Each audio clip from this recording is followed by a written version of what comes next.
salah satu karakteristik daripada orang-orang yang beriman, bahkan menjadi karakteristik yang spesial, yang sangat khusus yang dimiliki oleh orang-orang yang beriman, bahwa orang-orang yang beriman itu adalah orang-orang yang memiliki kepedulian kepada saudara-saudaranya. Ia tidak hidup dengan sikap individualistis. Dia tidak hidup dengan dirinya sendiri. Maka di antara ciri orang yang beriman itu adalah memiliki kepedulian. Mereka memberikan rasa cintanya, mereka memberikan loyalitasnya, mereka memberikan perhatiannya, mereka memberikan pertolongannya.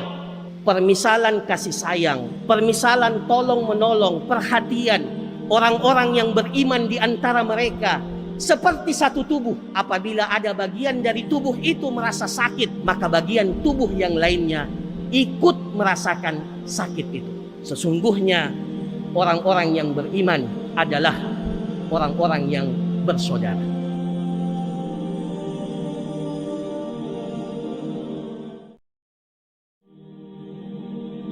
Akal pemikiran itu sangat relatif dan perasaan juga sangat relatif.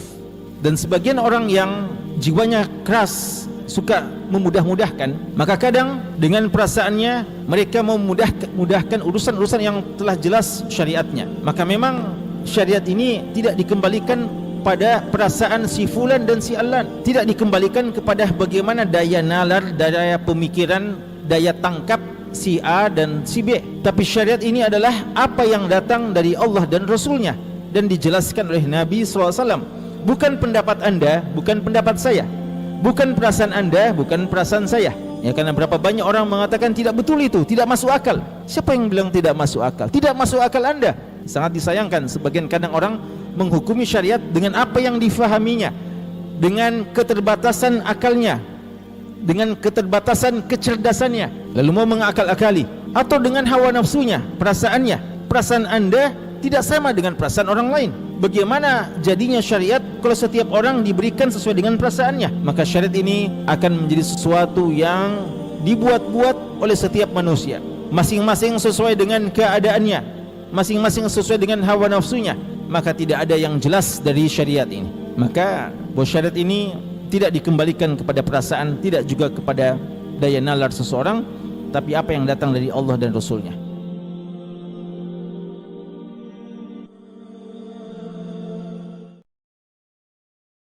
Ini dia. Mie sedap Singapura spicy laksa. Mie-nya tebel, terus kenyal. Waduh, wangi banget. Ini kesukaan gue, guys. Kayak berasa makan laksa Singapura beneran. Sumpah enak banget guys, laksanya sedap lah. Mie sedap Singapura spicy. Salah satu di antara keistimewaan seorang muslim adalah ketika dia termasuk orang yang berjalan di atas kafilah dakwah. Jadi ucapannya, perbuatan, gerak-geriknya ternyata bernuansa dakwah. Jadi seseorang itu menjadi terhormat, posisinya mulia, tinggi di sisi Allah Subhanahu wa taala ketika menjadikan dakwah itu sebagai jalan hidupnya. Dalam Al-Qur'an kita dapatkan para nabi itu kan punya kisah tentang kisah kehidupan mereka dan lain sebagainya, biografi mereka. Tapi ternyata yang banyak ditonjolkan adalah dari sisi dakwah mereka di jalan Allah Subhanahu wa taala. Maka seorang muslim menjadi mulia, menjadi istimewa ketika jalan kehidupannya adalah dakwah. Siapa yang paling baik perkataannya daripada orang yang menyeru di jalan Allah Subhanahu wa taala?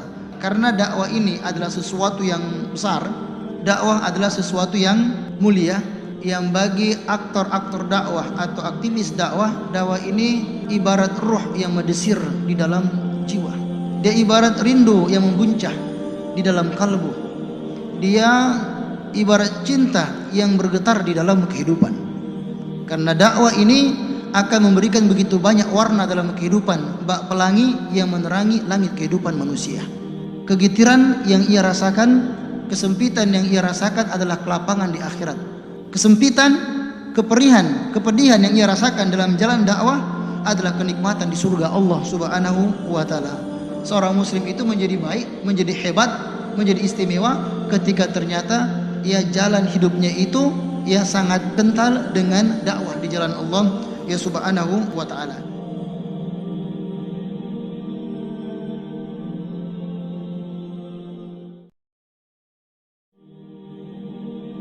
Selain kita bertawakal kepada Allah, maka juga adalah perjuangan dari diri.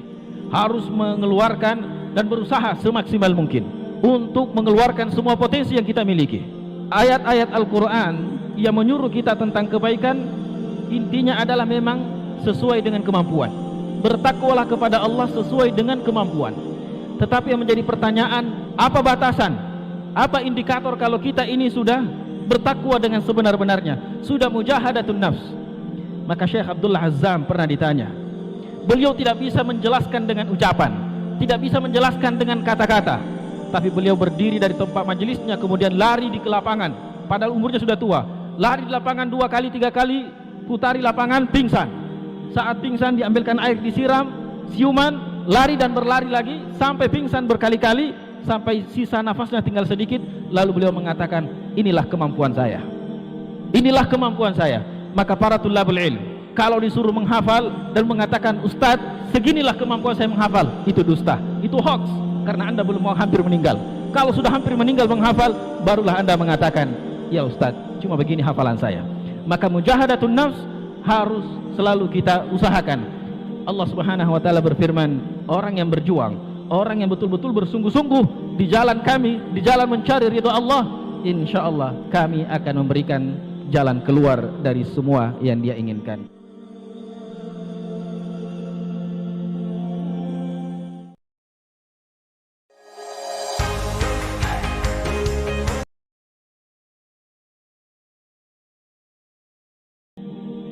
Seseorang bisa merasakan keindahan ibadah, kelezatan ibadah adalah karena taufik dari Allah. Maka yang paling pertama kita memang perlu minta taufik dari Allah Subhanahu wa taala. Kita perlu berdoa kepada Allah untuk mendapatkan itu. Kenapa ikhlaskan? Karena dalam persoalan-persoalan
dilakukan oleh penyintas agar pemulihan berjalan maksimal, seperti tentunya tetap menerapkan protokol kesehatan, menjalani olahraga biar tubuh juga tetap sehat dan bugar, lalu tentunya menerapkan hidup sehat dan juga bersih, seperti makan makanan bergizi juga sangat penting ya setelah dinyatakan sembuh. Nah, sesuai dengan tema kita pada hari ini, yaitu melakukan isoman yang efektif dan tepat, tentunya kita akan sama-sama mengetahui nih, bagaimana sih sebenarnya melakukan isoman yang efektif dan tepat itu. Dalam pembahasan yang akan sama-sama kita saksikan pada hari ini, akan ada 2 pembahasan yang sangat menarik tentunya. Pada sesi pertama, yaitu akan dibawakan oleh Dr. Muhammad Isman Sandira MKes, dan sesi kedua yaitu memulihkan kondisi pasca Isman, yang tentu juga kita bersama harus mengetahui seperti apa sih idealnya dalam memulihkan kondisi pasca isoman agar pemulihan dapat berjalan dengan optimal. Insya Allah akan dibawakan oleh pembicara kita yang kedua yaitu Dr. Muhammad Sakti SPOT. Oke, tanpa perlu berlama-lama lagi, dan sepertinya pembicara kita yang pertama juga sudah hadir pada hari ini di tengah-tengah kita semua dan sudah penasaran dengan pembahasannya. Langsung saja saya mengundang pembicara kita yang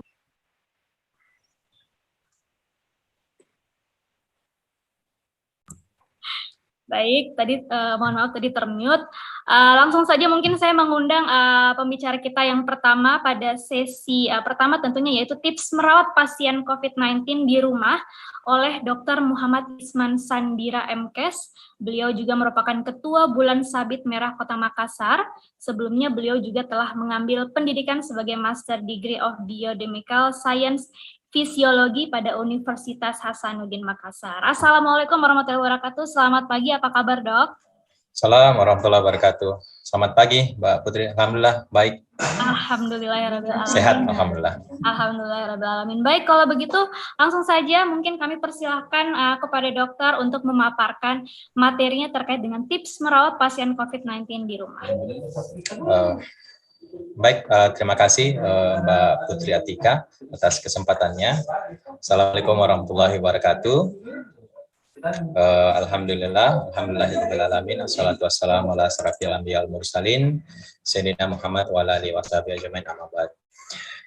Yang terhormat kepada seluruh pemirsa yang hadir pada kesempatan kali ini, peserta yang menyaksikan melalui channel YouTube, izinkan saya Dr. Isman untuk menyampaikan materi ya. Saya juga sebelumnya ucapkan terima kasih kepada Kala Group yang telah meminta atau memberikan kesempatan kepada saya untuk menyampaikan materi terkait dengan tips ataupun bagaimana sih merawat pasien-pasien yang melakukan isolasi mandiri di rumah. Oleh itu saya izin untuk share screen ya. Apakah kelihatan? Iya, sudah terlihat dok. Baik, terima kasih. Baik, jadi materi yang diminta untuk dibawakan pada kesempatan ini adalah bagaimana sih merawat pasien-pasien COVID yang sedang melakukan isolasi mandiri di rumah, atau kalau pakai bahasa saya adalah tips melakukan isolasi mandiri di rumah masing-masing ketika Bapak Ibu ternyata terkonfirmasi positif COVID-19. Sebelum saya menjelaskan terkait materi saya izinkan saya untuk sedikit menjelaskan terkait dengan Bulan Sabit Merah Indonesia. Bulan Sabit Merah Indonesia adalah organisasi kemanusiaan yang terus aktif dalam berbagai kegiatan-kegiatan kemanusiaan. Terakhir kami melakukan aksi membantu korban kebakaran yang terjadi sekitar 2 minggu lalu di Kota Makassar dalam bentuk penyediaan hygiene kit ya, kemudian membersihkan daerah tersebut, pelayanan kesehatan dan lain sebagainya. Untuk COVID sendiri, BSMI Kota Makassar bersama dengan Sulawesi Selatan mencetuskan kegiatan From Hero to BSMI Hero.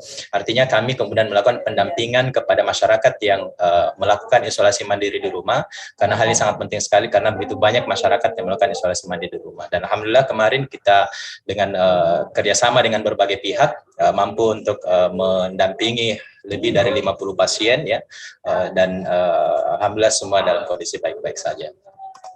Baik, pada kesempatan kali ini kira-kira ini gambaran materi yang akan saya sampaikan. Yang pertama adalah saya ingin sedikit membahas tentang kondisi terkini dari pandemi COVID-19 baik di dunia ataupun di Indonesia. Yang kedua yang mungkin juga penting untuk kita ketahui saat ini adalah cakupan vaksinasi di seluruh dunia dan Indonesia. Kemudian kita masuk ke isolasi mandiri, kemudian syarat-syarat apa sih syarat-syaratnya isolasi mandiri, kemudian penjelasan terkait dengan gejala ringan atau sedang, kemudian alat-alat yang dibutuhkan ya, tools-tools yang dibutuhkan untuk melakukan isolasi mandiri mandiri, kemudian protokol dan rutinitas harian yang bisa dilakukan pada orang-orang yang sedang mengalami isolasi mandiri di rumah masing-masing. Lalu kemudian apa sih terapi-terapi yang biasa diberikan atau boleh dikonsumsi bagi orang-orang yang kemudian sedang melakukan isolasi mandiri di rumah, dan berapa lama perawatannya pada saat melakukan isolasi mandiri, dan yang terpenting, salah satu yang penting adalah warning sign atau apa sih tanda-tanda yang harus diwaspadai ketika misalkan terjadi pada pasien-pasien yang sedang melakukan isolasi mandiri. Jadi ini data yang saya ambil tahun 2-3 hari yang lalu, ya, bahwa ternyata saat ini kasus jumlah COVID di seluruh dunia yang terkonfirmasi positif itu ada sekitar 200 juta lebih. Ya, kalau kita lihat konversi ke penduduk Indonesia, ya sudah hampir 80%, kalau kita konversikan ya, hampir 80% penduduk Indonesia ya, angkanya sudah mencapai itu. Jadi sebuah angka yang cukup besar untuk sebuah penyakit yang telah menjadi pandemi yang hanya dalam lebih dari 1 tahun yang lalu. Kemudian jumlah korban meninggal itu sekitar sudah ada lebih dari 4 juta korban. Kemudian di Indonesia sendiri pada tanggal yang sama saya mendapat, mungkin hari ini sudah sampai 4 juta ya. Sudah kemarin saya dapat 3.900.000, hari ini karena angkanya terus berkembang terus setiap harinya, dan angka yang meninggal setelah menyentuh angka 127.214, dan tidak menutup kemungkinan bahwa angka ini sebenarnya adalah angka yang sangat minimal, yang kemungkinan angka-angkanya ini masih jauh lebih besar daripada apa yang ada di lapangan yang kita lihat pada kenyataannya. Nah, kalau kita lihat capaian vaksinasi yang ada di seluruh dunia, maka negara yang paling tinggi cakupan vaksinasinya adalah negara Portugal. Ya, makanya tidak heran ketika kemarin Piala Eropa, kalau mungkin ada bapak-bapak ya suka nonton bola, kemarin nonton Piala Eropa, salah satu stadion yang digunakan adalah stadion di Portugal. Dan kita lihat di sana nyaris tidak ada penerapan protokol kesehatan di dalam lapangannya ya, dalam stadionnya ya. Orang tidak menggunakan masker, kemudian tidak menjaga jarak ya, mereka bebas berpelukan ketika misalkan mencetak gol. Jadi saya kira itu salah satu dampak dari mayoritas masyarakat yang telah tervaksinasi di sana.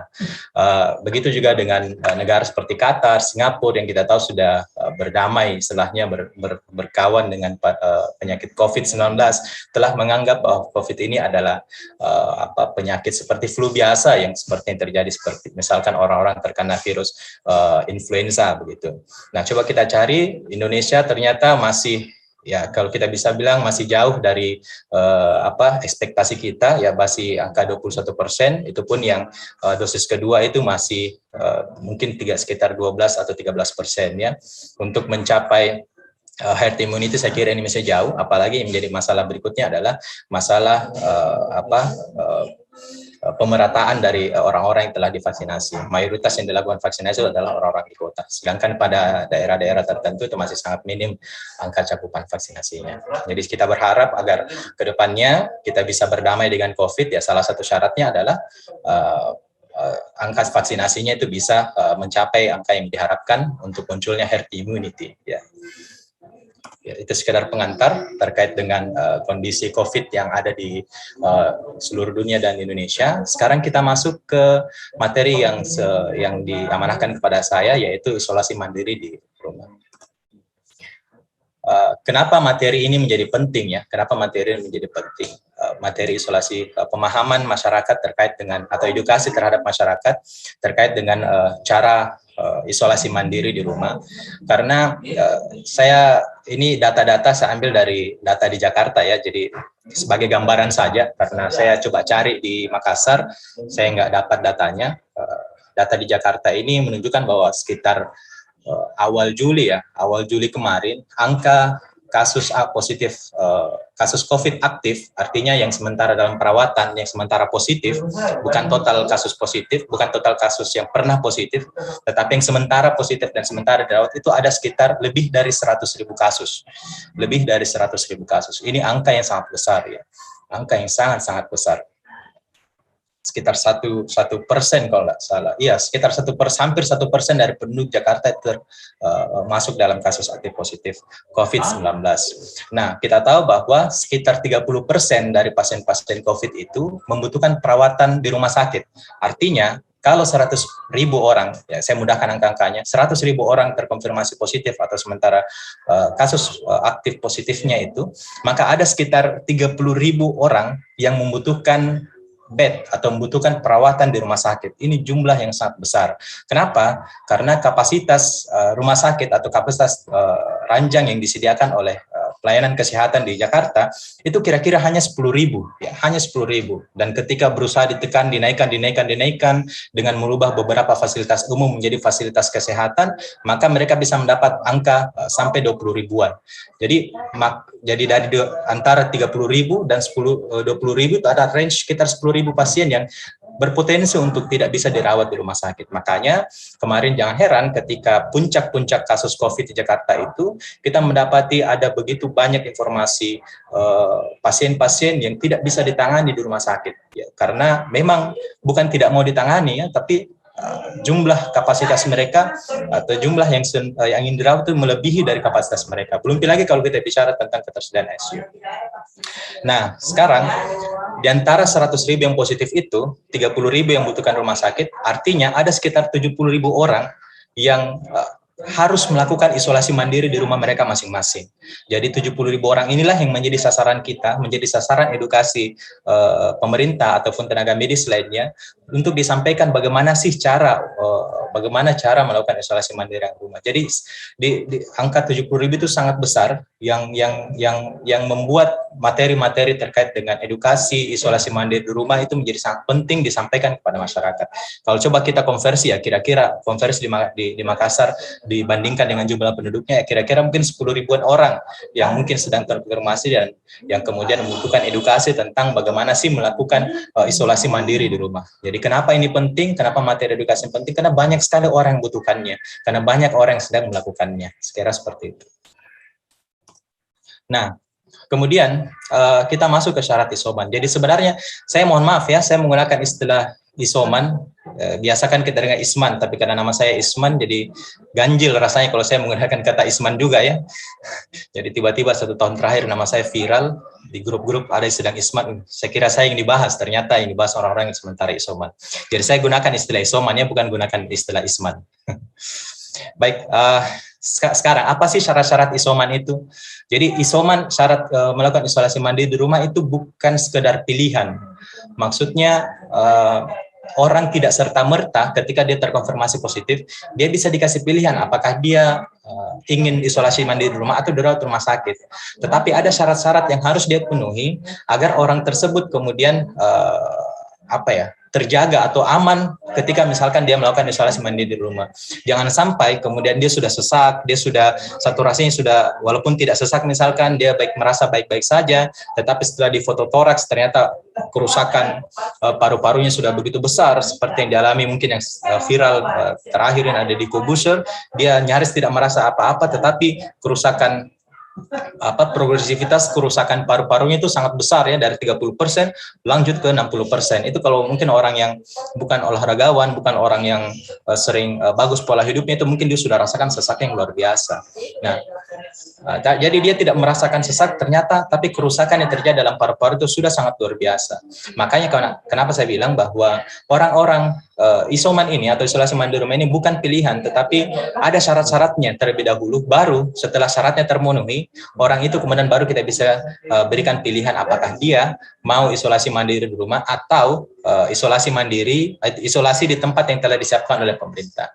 Jadi lalu apa-apa saja syaratnya? Yang pertama adalah dia harus tidak bergejala, atau asimptomatik.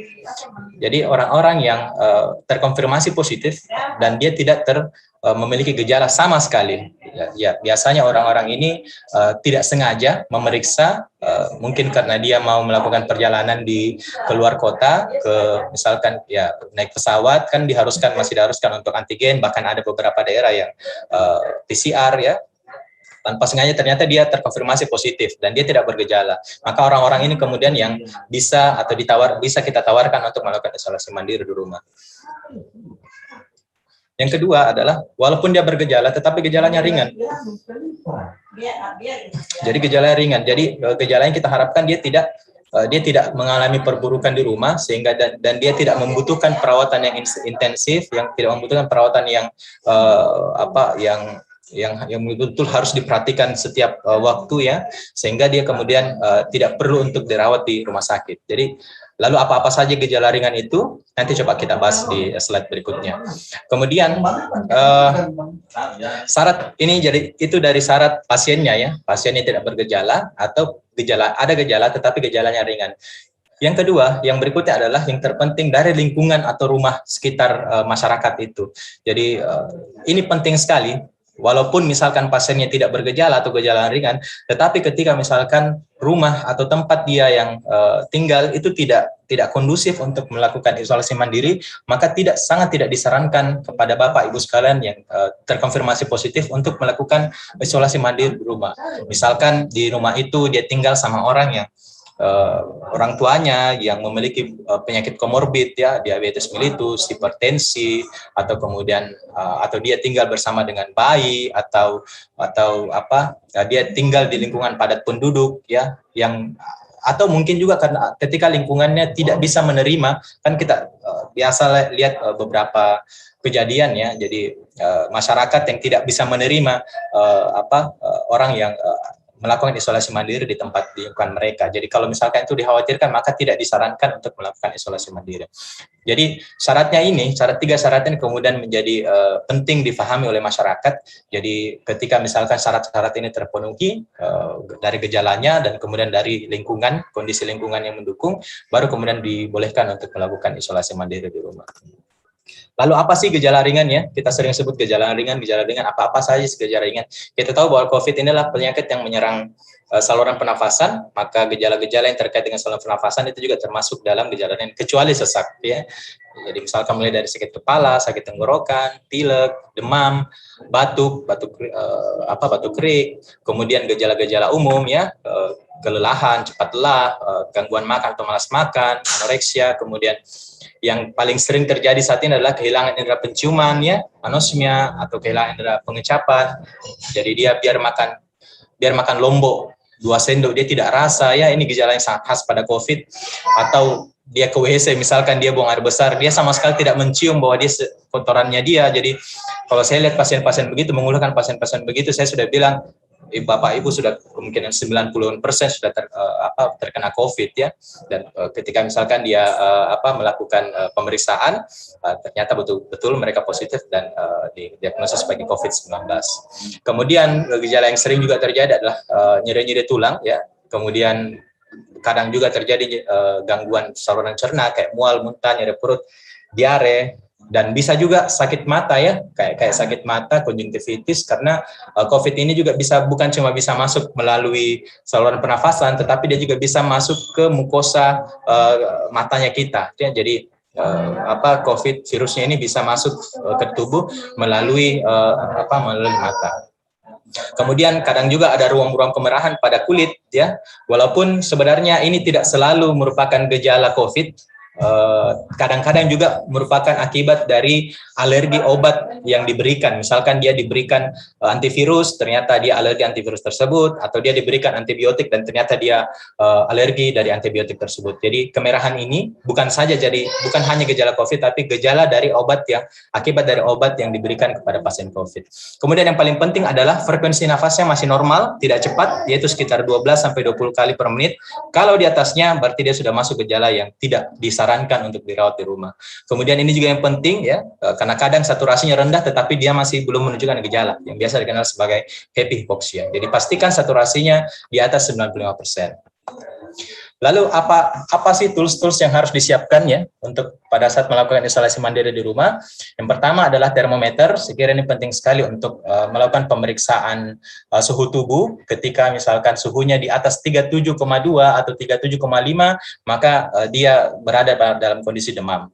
Dan yang mungkin dalam tahap yang lebih parah di atas 39 bahkan sampai 40 derajat Celcius, itu saya kira tanda-tanda bahwa terjadi infeksi yang cukup parah dalam tubuhnya yang mungkin bisa saja untuk tidak disarankan untuk melakukan isolasi mandiri di rumah. Jadi penting sekali ada termometer di rumah. Kemudian yang tidak kalah pentingnya adalah alat saturasi ya, saturasi untuk melihat saturasi oksigen dalam tubuh seseorang, dicek setiap pagi sore ya untuk memastikan kondisi saturasi oksigen dalam tubuh itu masih sangat baik. saya ingin memberi saran, kedua alat ini adalah biasanya yang kita beli itu digital, so hampir semua digital ya, hampir semua digital, dan yang namanya digital sangat terpengaruh dengan berbagai kondisi. Misalkan baterainya baterainya kita harus pastikan dia sementara bagus ya, dan proses cara pasangnya juga harus sesuai, karena kalau tidak bisa menghasilkan hasil yang tidak tepat ya. Misalkan saturasinya kadang-kadang orang periksa pertama 92, dia sudah panik duluan. Jangan terlalu panik dulu, coba buka lagi, pasang lagi. Kalau misalkan masih 92, coba buka lagi baru pasang lagi. Kalau memang masih 92 atau bahkan turun, baru kemudian dianggap sesuai dengan apa yang pemeriksaan tersebut. Tetapi kalau misalkan dibuka lalu dipasang dan ternyata dia naik ke 98, 99 atau di atas, intinya dari 95, maka dia tidak masalah. Jadi saran saya, kalau Bapak Ibu sementara mencoba ini, jangan cuma coba satu kali, coba berkali-kali, paling tidak 3 kali ya, paling tidak 3 kali ya. Mirip kasusnya samalah dengan tensi ya, tensi digital ya, itu kalau kita pakai satu kali tiba-tiba tinggi, ternyata pas dicek diulang kedua kali nanti dia berdalam kondisi normal. Jadi karena dia alat digital ya, rawan untuk ada salahnya ya. Kemudian yang berikutnya adalah obat-obatan. Tentunya obat-obatan ini berdasarkan dari rekomendasi dokter, baik itu obat terapi gejala, antibiotik atau antivirus, begitu juga dengan suplemen-suplemen vitamin. Dan yang tak kalah penting menurut saya adalah hiburan ya. Kalau sini saya masukkan Netflix ya. Kalau Bapak Ibu terserah ya. Kalau ada yang hobi nonton ya silakan langganan Netflix ya. Kalau ada yang hobi main game, ya coba masukkan gamenya dalam kamarnya ya, tempat isolasi mandiri. Selama hobinya itu kemudian tidak mengganggu istirahatnya ya, tidak mengambil waktu tidurnya. Jantung juga misalkan dia karena dia senang nonton film Korea, akhirnya dia semalaman begadang nonton film Korea, ya itu salah ya. Dianggap tidak, karena bilang kasih masuk hobi tak juga, tidak bisa ya, karena untuk meningkatkan sistem imun, kita butuh untuk istirahat setidaknya 7-8 jam per hari. Makanya hiburan yang Bapak Ibu lakukan, yang Ibu sukai, itu jangan sampai mengambil waktu istirahat Bapak Ibu sekalian. Jadi selama hiburan, tidak mengganggu, tidak masalah saya kira. Kemudian yang berikutnya adalah alat perlengkapan beribadah ya, berdoa dan berzikir ya. Anggap saja bahwa mungkin kita coba ambil sisi lainnya, bahwa Allah atau Tuhan kita sementara ingin bermesraan dengan kita ya pada saat kita melakukan isolasi mandiri ini. Mungkin selama ini kita sudah terlalu sibuk dengan urusan dunia ya, sibuk dengan pekerjaan kita, dan ternyata di saat itu Allah menakdirkan kita untuk terkonfirmasi positif ya. Kita coba ambil sisi lainnya, mungkin ini caranya Tuhan untuk kita bisa kembali akrab lagi, berhubungan erat dengan Tuhan dan lain sebagainya. Jadi penting sekali juga untuk meningkatkan nilai-nilai spiritual kita ketika kita sedang melakukan isolasi mandiri di rumah, karena ini dapat meningkatkan sistem imun ya, yang ada dalam tubuh kita.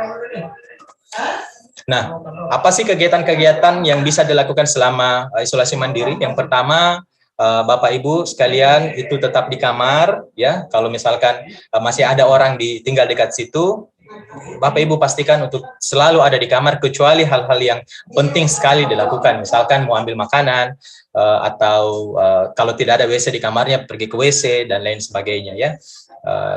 Kemudian yang kedua, sesering mungkin mencuci tangan ya, sesering mungkin mencuci tangan menggunakan sabun ya, dengan air mengalir atau menggunakan hand sanitizer. Kemudian berikutnya, Bapak Ibu kemudian kalau terpaksa keluar ruangan, kalau terpaksa keluar kamar, gunakan masker ya. Masker yang bisa digunakan itu yang direkomendasikan yang 2 lapis ya, masker medis, masker bedah dengan masker kainnya, masker biasa. Dan orang-orang yang di rumah juga ya, yang masih negatif, ternyata diperiksa negatif, diusahakan juga untuk menggunakan masker di rumah mereka ya, walaupun di rumah, karena ada Bapak Ibu atau ada keluarga yang sementara isolasi mandiri di tempat Bapak Ibu. Kemudian yang penting juga adalah jaga kebersihan lingkungan kamar, lakukan disinfeksi pada daerah-daerah yang sudah Bapak Ibu sentuh ya. Kemudian ini juga menjadi bagian penting ya, usahakan Bapak Ibu sekalian memiliki satu tempat satu tempat konsultasi kesehatan, ya, apakah itu puskesmas atau satgas COVID atau dimanapun itu, ya, dimanapun itu. Jadi ketika misalkan ada hal-hal yang Bapak ingin tanyakan, Bapak Ibu tanyakan, atau Bapak Ibu ingin laporkan, tiba-tiba Bapak merasa sesak atau tiba-tiba merasa kondisinya lemas, ya itu segera bisa dikonsultasikan dan bisa dilakukan penanganan lebih lanjut oleh orang yang atau tempat yang Bapak Ibu sekalian lakukan konsultasi seperti itu.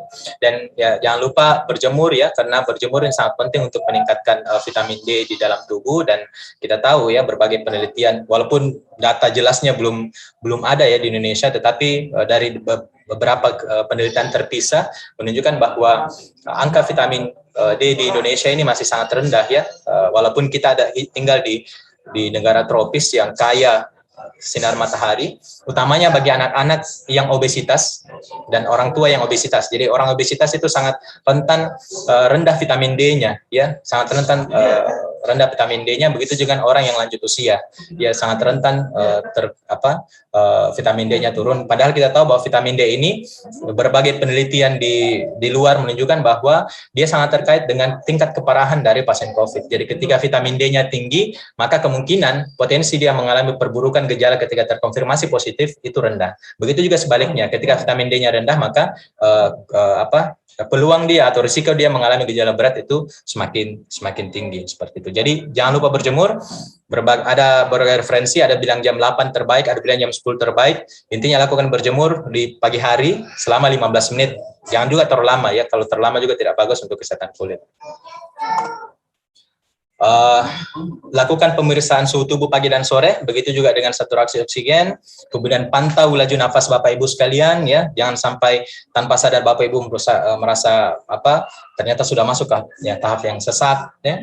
Kemudian yang terpenting juga adalah berikan makanan yang bergizi. Jadi hampir semua nutrisi itu bisa kita dapatkan melalui makanan, ya, baik itu vitamin C, ya, zinc, mineral dan lain sebagainya, itu bisa kita dapatkan dari makanan. Makanya sebenarnya kalau pola makan hidup kita, pola diet kita bagus, kita tidak butuh sebenarnya suplemen.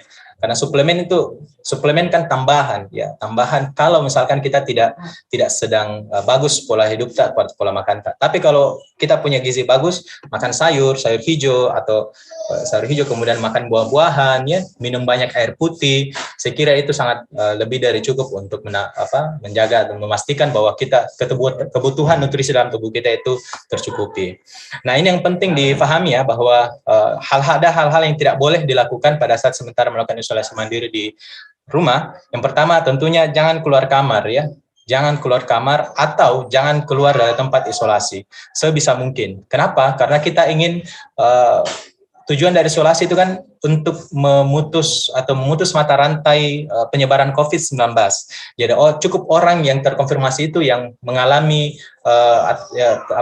positif COVID, cukup orang itu, tidak usah dia menyebarkan. Makanya sebenarnya bukan cuma COVID yang diisolasi, penyakit yang diisolasi, berbagai penyakit menular juga, yang lain juga itu biasanya diisolasi, seperti difteri misalkan, ya, salah satu penyakit yang cukup berbahaya juga, yang masih ada sampai sekarang beberapa 1-2 kasus. Itu kalau kita dapat, itu kita isolasi, ya, kita masuk di tempat isolasi. Kenapa? Karena kita ingin memutus mata rantai penyebaran penyakit tersebut. Jadi usahakan sebisa mungkin untuk tidak keluar kamar kecuali hal-hal yang sangat-sangat penting, gitu.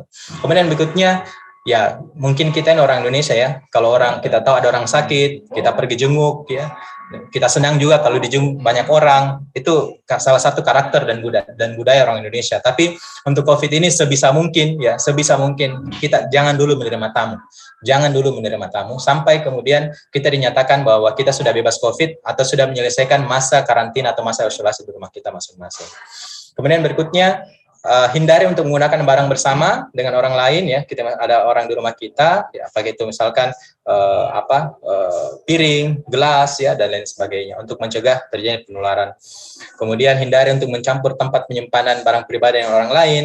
Kemudian melakukan aktivitas yang mengganggu orang lain, ya, atau menimbulkan kegaduhan, dan sebisa mungkin untuk tidak merokok, ya, terutama bapak-bapak ini yang masih ada mungkin merokok, ya, sebisa mungkin kita menghindari, karena rokok itu disebutkan, ya, dalam berbagai referensi dia menurunkan sistem imun yang ada di dalam saluran pernafasan sehingga bisa mempermudah atau memperparah mempermudah infeksi terjadi di paru-paru.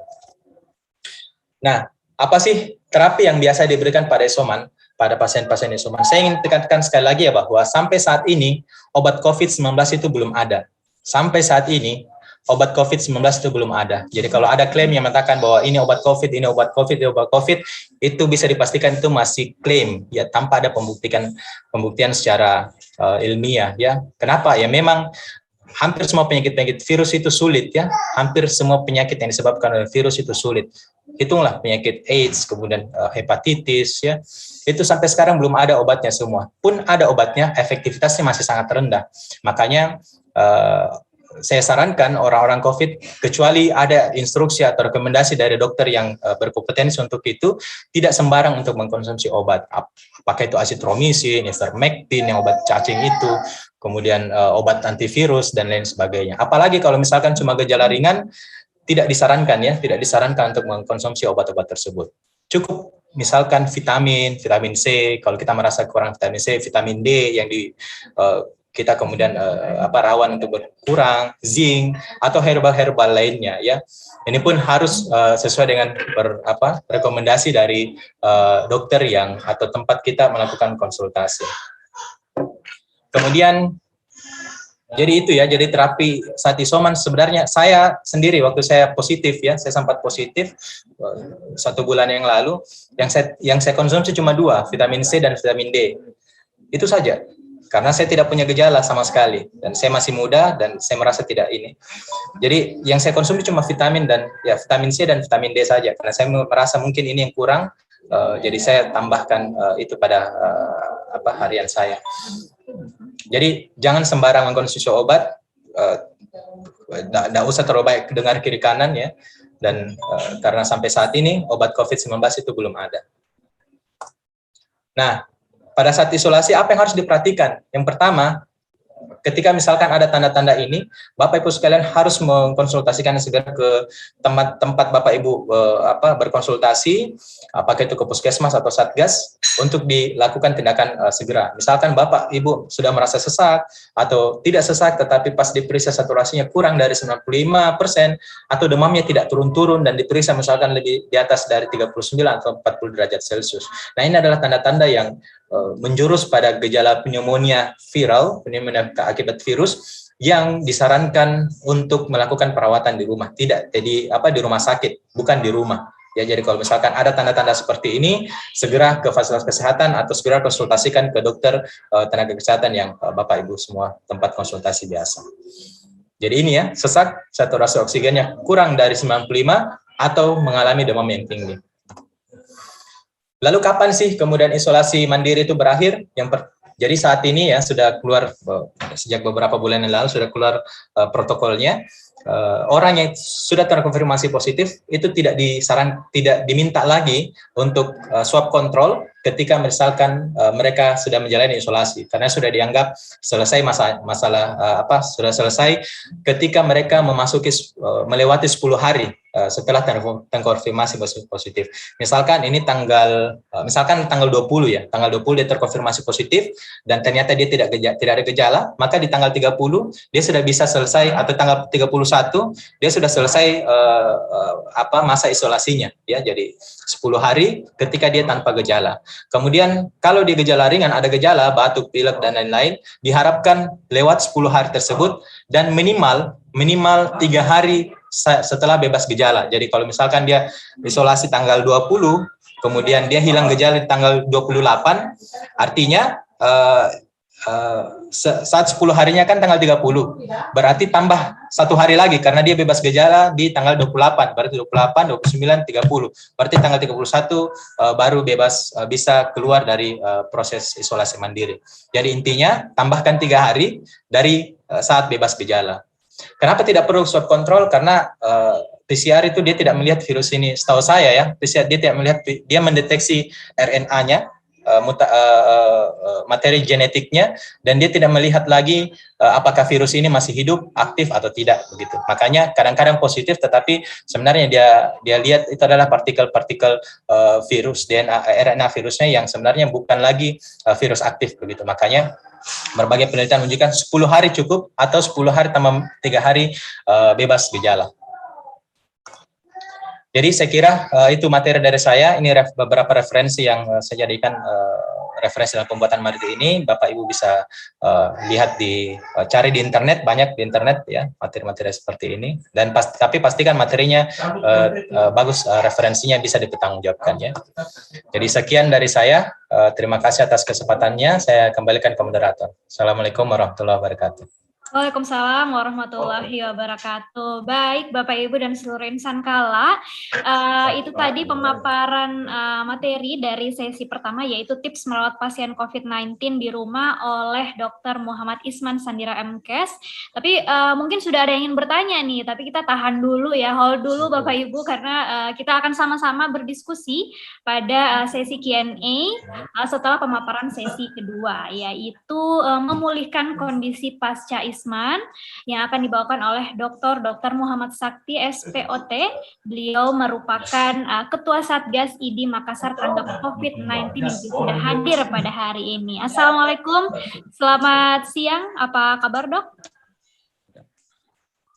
Waalaikumsalam warahmatullahi wabarakatuh. Kabar baik. Alhamdulillah, baik. Sepertinya juga seluruh insan kala dan juga seluruh pesertanya sudah udah siap nih, udah nggak sabar menerima pembahasan sesi kedua, yaitu memulihkan kondisi pasca Isman. Untuk itu kepada dokter kami persilahkan. Suara saya kedengaran ya? Ya, terdengar. Pak Putri Atika. Jadi, Assalamualaikum warahmatullahi wabarakatuh. Salam sejahtera bagi kita semua. Om Swastiastu, Namo Buddhaya, salam kebajikan. Jadi terima kasih kepada Kala yang sudah mengundang saya untuk mencoba sharing ya, diskusi mengenai bagaimana memulihkan kondisi pasca isoman. Saya mewakili dari ID ya, sebagai Satgas, Ketua Satgas COVID-19 di ID. Jadi kami dengan Kala sebenarnya sudah lama jalan sama-sama, terutama dalam melakukan vaksin bersama. Dan alhamdulillah, sekedar informasi saja, kerjasama kita dengan Kala ini sudah berjalan lancar ya, sudah sekitar hampir 75.000 vaksin kita lakukan, dan berdasarkan data sudah sekitar 44% itu penduduk Makassar sudah divaksin ya, alhamdulillah. Jadi dan ini kita bisa lihat keberhasilan vaksin dengan jumlah kasus yang mulai menurun, dan bisa dari info yang kami temukan juga, yang kami dapat, pasien-pasien yang ada di ICU itu yang kemarin sempat 100% penuh semua ICU yang ada di Makassar. Alhamdulillah, info yang kami dapat terakhir itu sudah mulai menurun sampai 77%. Seperti itu. Jadi, apakah ini karena vaksin? Entahlah, tapi selama kita melakukan vaksin ini, ya, alhamdulillah semuanya mulai ini ya, kasusnya mulai berkurang. Nah, kenapa saya sampaikan bahwa kita ini sebenarnya lebih banyak diskusi atau sharing? Karena saya yakin semua orang di dunia ini, khususnya di Makassar, sudah tahu betul apa itu COVID. Bayangkan sudah hampir 2 tahun, ya sudah hampir 2 tahun ini kita membahas terus COVID, dan informasi yang paling banyak beredar di mana-mana itu ya COVID terus ya, COVID. Yang mungkin penting di sini paling meluruskan aja, karena namanya informasi ya banyak, kadang ada hoax ya, ada informasi yang benar atau yang tidak jelas infonya dari mana. Nah, ini mungkin kalau ada seperti ini, diskusi ini, kami dari tim medis dipanggil ya, kami mencoba meluruskan apa sebenarnya informasi yang tersebar tersebut. Karena kalau pengetahuan mengenai COVID itu sudah banyak sekali ya, di mana saja orang bisa menemukan informasi mengenai COVID. Nah,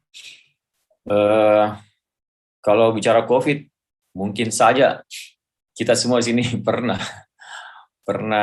terpapar COVID. Apakah saya juga, terus terang saya sudah hampir 20 kali di swab itu PCR. Alhamdulillah sampai sekarang belum pernah ditemukan positif. Cuma saya pernah merasa gejala COVID itu, merasakan seperti ya rasa tidak tidak merasakan kalau makan makanan, sakit semua badan, demam. Tapi waktu di swab negatif. Nah, entah apakah ini bagaimana, atau mungkin saja pernah saya kena tapi tidak bergejala ya sebelum itu. Nah, kalau berhubungan dengan ini, berhubungan dengan topik yang akan saya bawakan, memulihkan kondisi pasca isoman, pasca isolasi mandiri. Nah, itulah tergantung seberapa parahnya kita terkena COVID tersebut. Jadi seberapa berat, seberapa parah kita terkena COVID, maka pemulihan kondisi juga itu akan tergantung juga dengan hal tersebut. Nah, kalau kita berbicara isolasi kan tadi sudah dipaparkan oleh Dr. Muhammad Isman.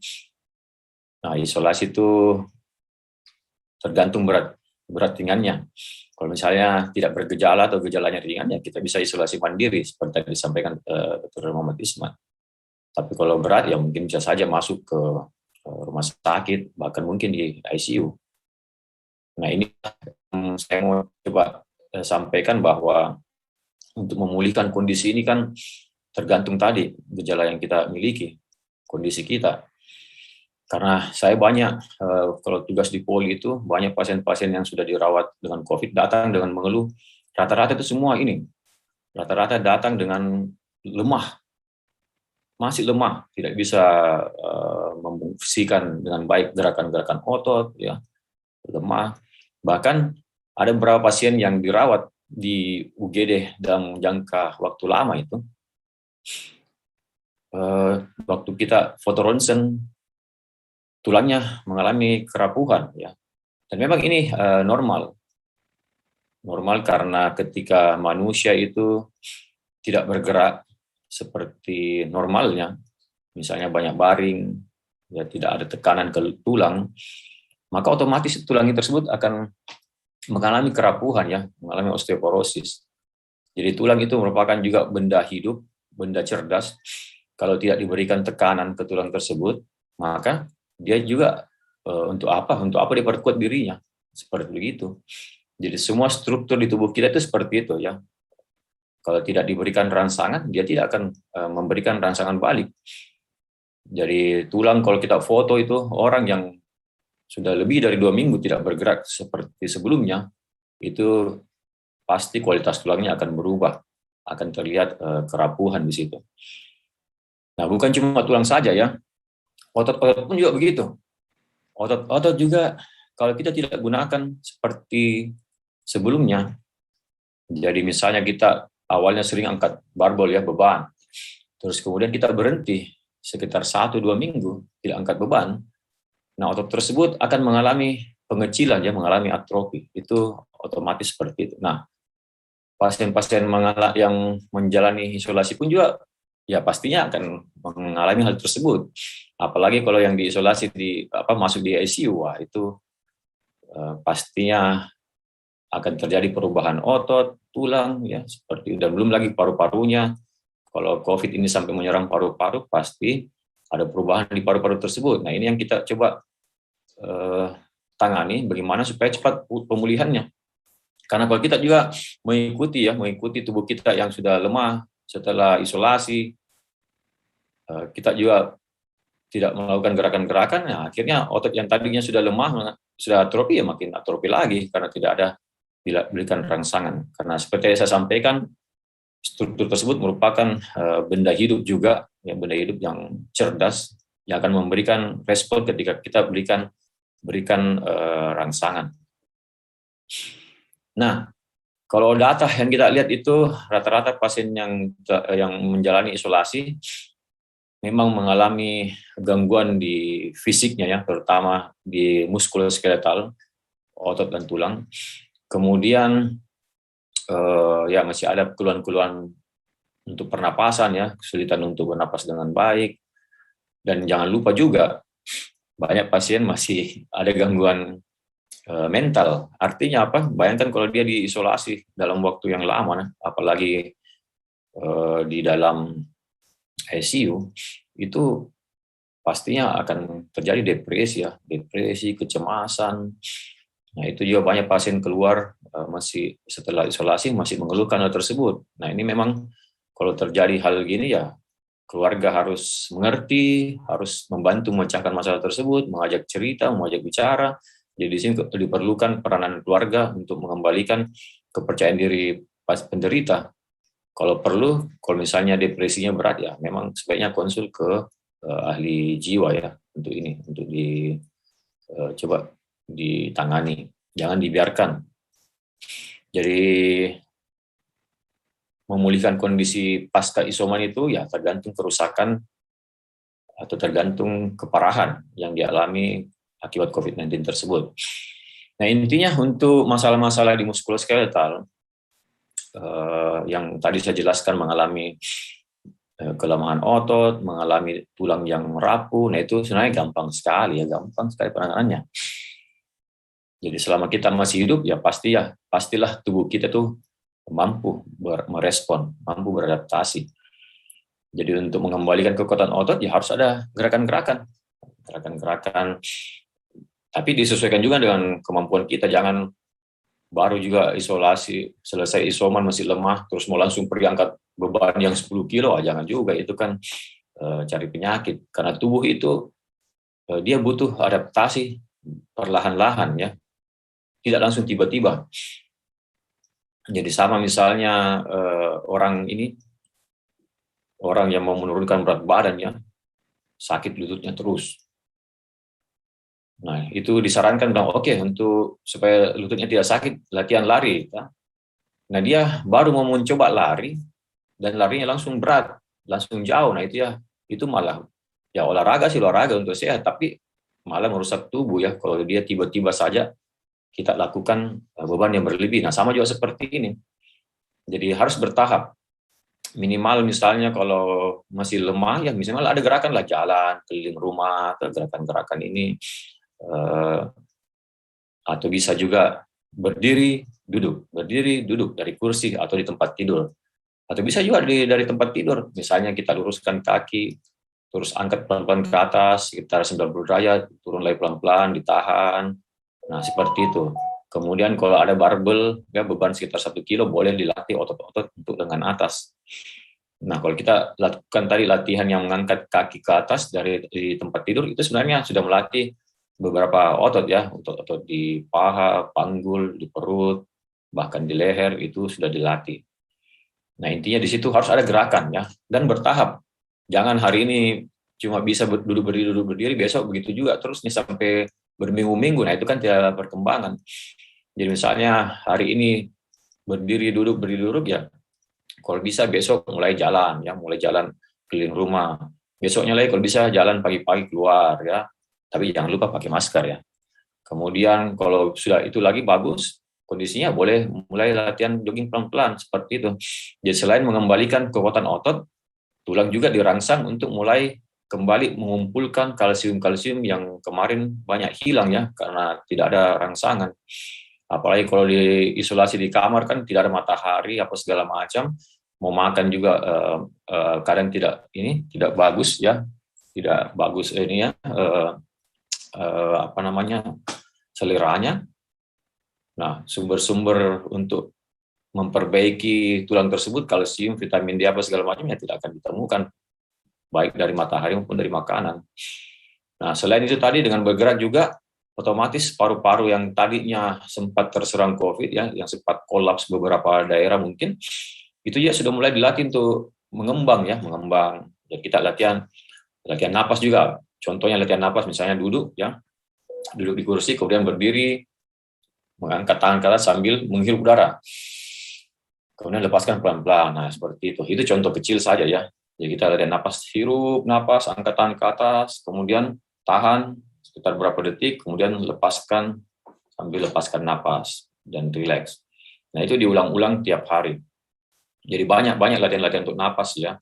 Jadi misalnya bisa juga seperti meditasi ya, duduk, kemudian tarik napas pelan-pelan, kemudian lidah ditempelkan di langit-langit, tahan napas beberapa detik, kemudian lepas.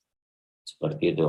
Kemudian bisa setelah dalam posisi duduk, bisa juga dalam posisi tengkurap ya, karena banyak penelitian menunjukkan bahwa dengan posisi tengkurap itu sangat-sangat membantu mengembangnya paru-paru ya, terutama bagian-bagian paru yang bagian posterior di belakang, seperti itu. dan juga membantu jantung untuk memompa lagi darah ke seluruh bagian struktur tubuh kita. Nah, jadi tadi ingat bergerak. Jangan bermalas-malasan seperti itu. Nah, tadi juga sudah disebutkan ya dari pemateri sebelumnya bahwa jangan lupa untuk makan bervitamin bergizi. Jadi khususnya untuk tulang itu, bukan cuma untuk tulang sebenarnya ya, bahkan banyak penelitian mengenai vitamin D ini. Walaupun ada beberapa kontroversi yang namanya meneliti, beberapa dokter bisa saja berbeda paham mengenai vitamin D. Ada yang bilang high dose, ada yang normal-normal saja. Tapi intinya ya, vitamin D itu sangat penting untuk tulang ya. Dan ternyata bukan cuma tulang saja, otot juga, jantung, dan yang ditunjukkan dari beberapa jurnal, ternyata itu vitamin D direspon oleh sel-sel tubuh kita bisa mengeluarkan beberapa enzim yang bisa merusak virus ya COVID. Jadi katanya itu dari penelitian tersebut, kalau misalnya konsumsi vitamin D, kemudian vitamin D itu direspon, ada reseptornya di sel, dia akan bisa mengeluarkan protein beta defense dan kataliksin. Itu fungsinya untuk merusak COVID seperti itu. Nah, jangan lupa lagi kemudian matahari, sun exposure tadi juga sudah disebutkan oleh pemateri sebelumnya bahwa sumber vitamin D itu ada tiga dari makanan yang kita makan, kemudian dari suplemen yang diminum kemudian dari matahari. Nah, tiga ini. Kalau berdasarkan data katanya itu makin meningkat umur, kebutuhan itu juga makin tinggi dan kadang tidak terpenuhi dengan kalau cuma diberikan saja makanan yang ini dari makanan yang biasa atau dari matahari, makanya biasanya ditambah dengan suplemen. Itu beberapa jurnal menyampaikan seperti itu. Dan minum air hangat itu sangat membantu sangat membantu pernapasan.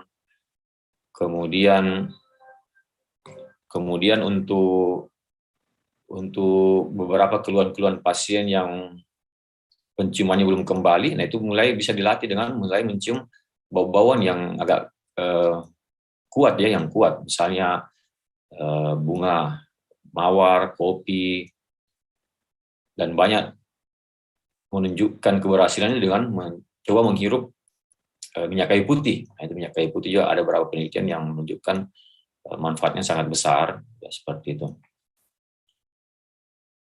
Nah, untuk vitamin D ini saya bahas sedikit karena ada beberapa kontroversi.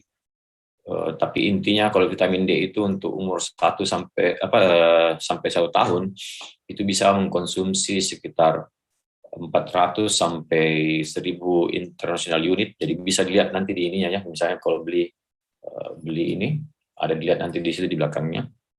Jadi bisa dilihat dosisnya Kalau untuk anak-anak 1 tahun bisa 400 sampai 1000 international unit. Untuk umur 1 sampai 18 tahun bisa 600 sampai 1000 international unit. Kalau 18 tahun ke atas bisa 1.500 sampai 2.000 international unit. Nah, tadi disebutkan orang yang obes, yang gemuk, memang orang gemuk itu juga membutuhkan lebih banyak, 2 sampai 3 kali lipat kebutuhan untuk vitamin D-nya itu. Jadi mungkin dari saya itu yang saya bisa sampaikan untuk bagaimana caranya mengembalikan kondisi setelah isolasi mandiri. Jadi yang pertama banyak gerak, kemudian exposure matahari, kemudian jangan lupa konsumsi makanan-makanan bergizi, bervitamin, terutama vitamin D yang berhubungan dengan tulang dan katanya bisa mengobati membantu mengatasi COVID-19 dan itu mungkin yang bisa saya sampaikan. Jadi kalau bisa mungkin nanti kita banyak diskusi mengenai kondisi-kondisi yang dialami teman-teman sekalian. Terima kasih. Assalamualaikum warahmatullahi wabarakatuh.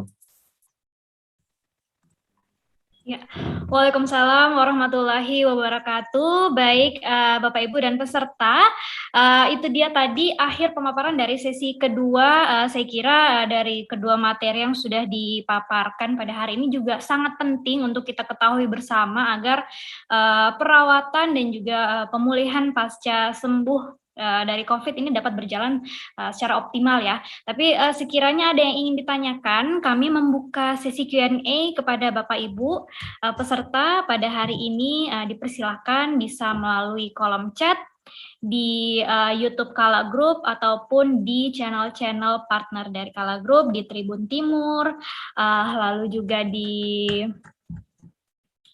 ada di Atira TV, ID Makassar, Satgas COVID-19 Unhas, UMFA Channel, dan juga Celebes TV. Dan ini sudah ada beberapa pertanyaan nih, Dok. Mungkin bisa langsung saya tanyakan ya, Dok ya. Ada dari Ayu Mas Hari.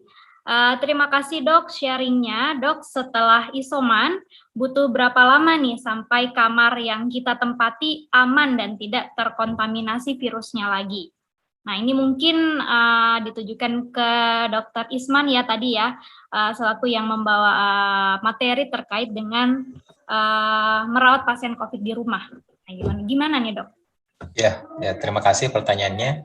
Jadi sebenarnya kalau ditanya berapa lama kemudian kamarnya itu bisa dianggap steril dari virus, virus ini pada dasarnya sebenarnya virus yang mudah mati pada dasarnya. Kalau misalkan kita melakukan disinfektan dengan baik, kemudian dibersihkan ya, intinya sebenarnya dibersihkan. Atau misalkan terpapar, misalkan kamar kita ada sinar matahari yang masuk, cahaya matahari yang masuk itu lebih cepat matinya. Beberapa penelitian tidak sampai 1 jam itu virus akan mati kalau dia terkena sinar matahari.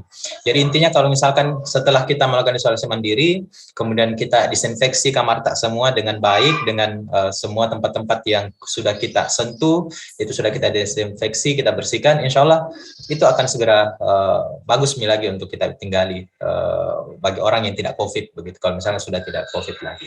Jadi poinnya adalah dibersihkan dan disinfektan, maka dia akan segera bagus kembali. Hilang mati semua tuh virusnya yang ada dalam kamar. Oke, Dok, itu dia tadi mungkin yang juga sudah dipaparkan oleh dokter ya, dilengkapi dengan beberapa perlengkapan yang menunjang juga selama kita isoman tadi. Nah, ini ada tambahan lagi nih, disinfektan juga sangat penting nih. Kalau misalnya kita ragu-ragu kira-kira virusnya udah mati belum ya, nah selama kita melakukan isoman takutnya masih menularkan, seperti itu. Oke, terima kasih Dok. Baik, kita masuk ke pertanyaan selanjutnya. Nah, ini pertanyaan dari saya nih Dok sebenarnya. Soalnya saya juga sempat terpapar COVID beberapa bulan yang lalu, cuman waktu itu tidak bergejala atau gejala ringan juga.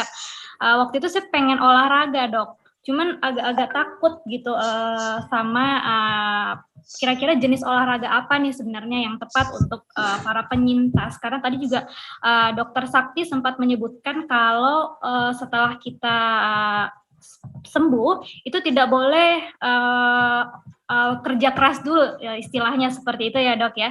Nah, jadi pertanyaannya kira-kira jenis olahraga apa sih sebenarnya yang cocok nih bagi para penyintas dan seberapa rutin ya harus kita lakukan supaya tubuh nih cepat pulih, bugar kembali pasca COVID-19. Mungkin bisa untuk Dokter Isman ataupun Dokter Sakti memberikan saya dan juga peserta pencerahan.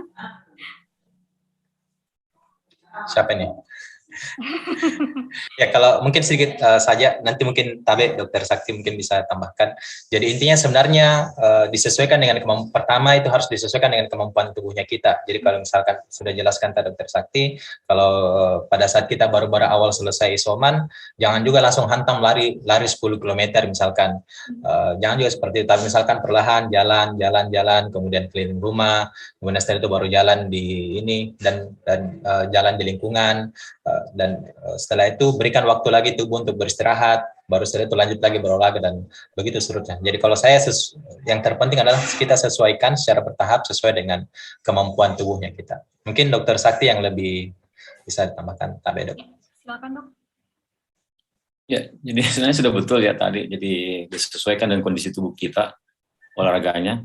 Kenapa? Karena kalau kita olahraga yang berlebih sampai tubuh itu terlalu besar dirangsang, sebenarnya kan olahraga itu sebenarnya proses mencederai diri sendiri sebenarnya olahraga kalau kita mau bicara ini. Jadi kenapa otot jadi besar itu karena sebenarnya kita merusak otot tersebut sehingga dia tumbuh lagi menjadi lebih besar seperti itu. Jadi jangan sampai terjadi hal yang seperti itu. Jadi kita olahraga yang ini saja, yang simple. Intinya di mana ada gerakan ya untuk melancarkan peredaran darah, untuk mencoba lagi merangsang tulang yang tadinya rapuh, mulai lagi ada gerakan, ada tekanan di situ. Karena seperti yang saya sampaikan, struktur tersebut merupakan struktur yang pintar ya. Nanti ada rangsangan, baru dia respon. Jadi misalnya kayak tulang tadi, biar sebanyak apapun kita minum kalsium, vitamin D, tapi kalau tidak ada gerakan ya, tidak ada rangsangan ke tulang tersebut, dia tidak akan lari ke situ. Ngapain? Itu tulang bilang, ngapain saya kumpulkan kalsium ke badan saya? Saya kan tidak diperlukan untuk menopang beban berat. Seperti itu. Nah, kalau misalnya setelah kita konsumsi kalsium, vitamin D, kemudian kita berikan rangsangan, ya barulah material tersebut akan dibawa ke tulang-tulang tersebut. Jadi selalu disesuaikan aja dengan ini kondisi tubuh. Seperti itu intinya. Iya, baik, benar emang harus disesuaikan dengan kondisi tubuh ya, Dok ya. Tapi kalau bisa juga olahraganya itu olahraga yang agak ini ya, range-nya lama. Tapi iya konsisten. Itu tadi kira-kira Jalan langsung jalan loncat gitu. Jadi dia panjang waktunya. Idealnya berapa kali seminggu misalnya nih, Dok? Kalau olahraga kan sebanyak mungkin, makin banyak makin bagus sebenarnya. Tapi kalau mau ini ya, kalau bilang idealnya ya 3 kali seminggu cukup lah. 3 kali seminggu cukup lah ya, Dok ya. Cukup. Dengan olahraga ringan itu tadi ya, Dok? Iya. Oke. Baik, terima kasih. Masih ada lagi nih pertanyaannya, Dok. Wah, ini dari Rohadatul Aisi. Dok, bolehkah pasien COVID isolasi mandiri satu kamar dengan pasien COVID lainnya, mengingat tidak memungkinkan untuk ada ruangan lain? Nah, bagaimana indikator pasien bolehkah dalam satu ruangan, Dok? Ya, ini juga sering banget ya, Dok. Ada beberapa kasus yang kita lihat ada satu pasien yang bersamaan nih isomannya dalam satu ruangan. Itu gimana, Dok? Ya, jadi sebenarnya kalau dia bagusnya ya, kalau memang tidak ada sama sekali ruangan, kan idealnya setiap orang melakukan isolasi mandiri itu di tempat masing-masing, maksudnya tidak dalam kondisi bersamaan, karena bisa saja misalkan satu hari ini orang sudah positif, yang satu sudah yang satu masih positif, yang satu sudah negatif, jadi justru nanti bisa saling mempengaruhi hasilnya kan, dan hasil pemeriksaannya pun juga nanti tidak bagus. Jadi pertama sebisa mungkin untuk satu kamar satu pasien. Jadi kalau tidak ada di rumahnya, ya saya kira banyak tempat fasilitas kesehatan yang ada di Makassar saat ini, ada di BBLK, ada di kapalnya pemerintah kota dan lain sebagainya.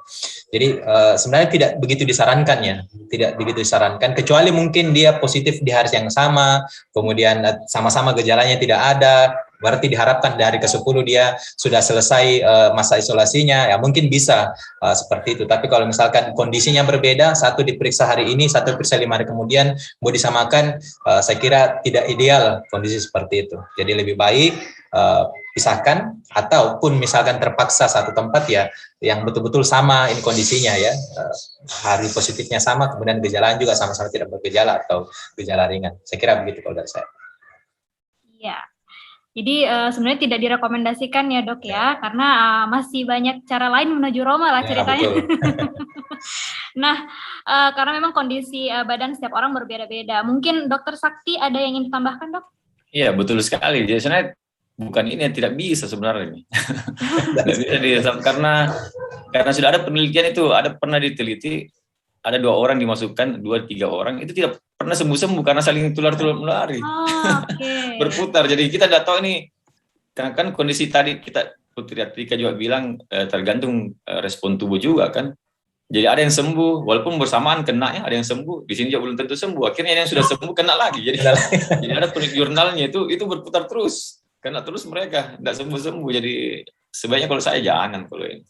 Kalau bisa. Siap. Oke, Dok, lanjut lagi ke pertanyaan selanjutnya nih. Udah mulai banyak lagi nih pertanyaan, karena memang sangat penting untuk kita ketahui bersama dari Nur Irma Safitri. dari YouTube Kala Group. Selamat siang. Izin bertanya, ada teman yang mengeluhkan kehilangan penciuman sudah 2 minggu lebih nih dok, dan masih ada gejala batuk tapi tidak mau tes rapid antigen atau PCR. Bagaimana patokan isomannya dok? Monggo silakan dok. Emang pertama, apakah dia betul-betul mau isoman?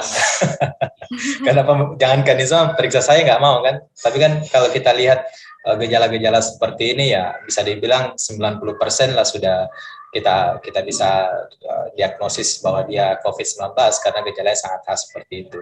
Jadi ya sebisa mungkin diedukasi saja bagaimana caranya supaya dia kalau masih bergejala, apalagi dia masih pilek, batuk, ya, untuk melakukan pemeriksaan terlebih dahulu, ya. Kalau bagusnya mungkin pemeriksaan foto toraks, ya, untuk pastikan bahwa gejalanya tidak atau paru-parunya tidak begitu parah, ya. Kita lihat, lalu setelah itu baru bisa diputuskan terapi apa yang bisa diberikan kepada pasien tersebut, begitu. Karena ya itu tadi yang paling penting adalah dia harus melakukan pemeriksaan terlebih dahulu, begitu.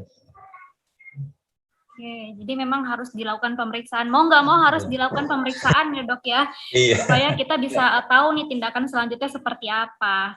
Ada bukan masalah itu ya, bukan masalah itunya juga sebenarnya ya, karena ya orang kan ada isolasi mandiri di rumah, ada isolasi di rumah sakit. Ini juga ada tunjuk isolasi di publik ini ya. Publik ada di kafe, di mall, sudah jelas ada tanda-tanda seperti itu, seharusnya kan tidak egois. Bukan masalah ini ya, bukan masalah dianya, tapi orang lainnya kasihan, ya, orang betul. yang terkena. Bayangkan kalau ada orang yang sudah ada resiko untuk ini, terkena karena dia, nah itu kan berbahaya sebenarnya. Ya. Dosa. Balik lagi ke kesadaran diri masing-masing ya dok ya, harusnya kita udah sadar terhadap. Bukan cuma masalah diri sendiri, tapi orang lain juga yang harus diperhatikan sebenarnya. Oke, nah ini untuk Ibu Nur Irma Sapitri mungkin bisa direkomendasikan ke temannya untuk segera melakukan pemeriksaan ya. Baik, terima kasih atas pertanyaannya. Selanjutnya mungkin ada yang ingin bertanya juga, kami persilahkan jika masih ada yang ingin bertanya. Bagi Bapak Ibu peserta yang hadir pada hari ini. Kalau tadi sih sebenarnya saya sempat lihat juga ya dari beberapa materi yang dipaparkan oleh masing-masing narasumber nih. Tadi dari Dr. Isman menyebutkan ada poin kalau kita tidak perlu melakukan swab kontrol. Ini mungkin ada sedikit kaitannya dengan pertanyaan ini, cuman ini mungkin setelah isoman berakhir kali ya. Nah, dan itu juga sebenarnya sudah dikeluarkan juga rekomendasinya dari WHO bahwa tidak perlu dilakukan swab kontrol baik bagi yang bergejala ringan maupun yang tidak bergejala setelah menjalani waktu isoman yang sudah ditentukan. Cuman masih ada beberapa biasanya yang bertanya-tanya nih dok, apakah virusnya masih ada nggak nih kira-kira, takutnya masih nyisa nih. Nah itu gimana, apakah bisa menularkan atau kita sudah aman-aman aja sebenarnya kalau misalnya sudah isoman itu udah berakhir? Ya, terima kasih. Jadi awalnya kan sebelum muncul rekomendasi dari WHO, WHO sendiri juga merekomendasikan untuk bisa keluar isolasi mandiri adalah setelah dia diswab kan, yang awal-awal itu. Nah setelah itu dilakukan berbagai penelitian, ternyata temukan bahwa orang-orang yang telah melakukan isolasi mandiri selama 10 hari atau 10 ditambah 3 hari bebas gejala itu sebenarnya sudah tidak apa ya, virusnya sudah tidak ada begitu. Sebenarnya sudah tidak ada, dia tidak menularkan lagi, sehingga muncul rekomendasi WHO yang menyatakan bahwa tidak usah swab kontrol. Jadi sebenarnya landasan WHO dan yang akhirnya diikuti sama pemerintah Indonesia juga itu berdasarkan dari hasil penelitian yang menunjukkan bahwa sebenarnya tidak ada lagi virus yang atau dalam tubuhnya setelah melakukan isolasi selama 10 hari, sehingga dia tidak perlu ragu lagi untuk menularkan. Tapi biasanya kan apalagi yang pekerja ya, betul. Masuk di kantor, ya mereka kita dimintain tuh dok surat keterangan. Iya, ya jadi saya kira itu tergantung dari kebijakan masing-masing, kebijakan instansi. Tapi kalau mau lihat dari rekomendasi, ya, kalau saya sih tetap berdasar dari rekomendasi baik itu WHO dan Kemenkes, itu sebenarnya tidak perlu lagi. Dan kita tidak usah khawatir lagi, orang-orang yang sudah melakukan isolasi sesuai dengan protokol kesehatannya itu, sesuai protokolnya insya Allah tidak akan menularkan lagi COVID-19. Mungkin itu kalau dari saya.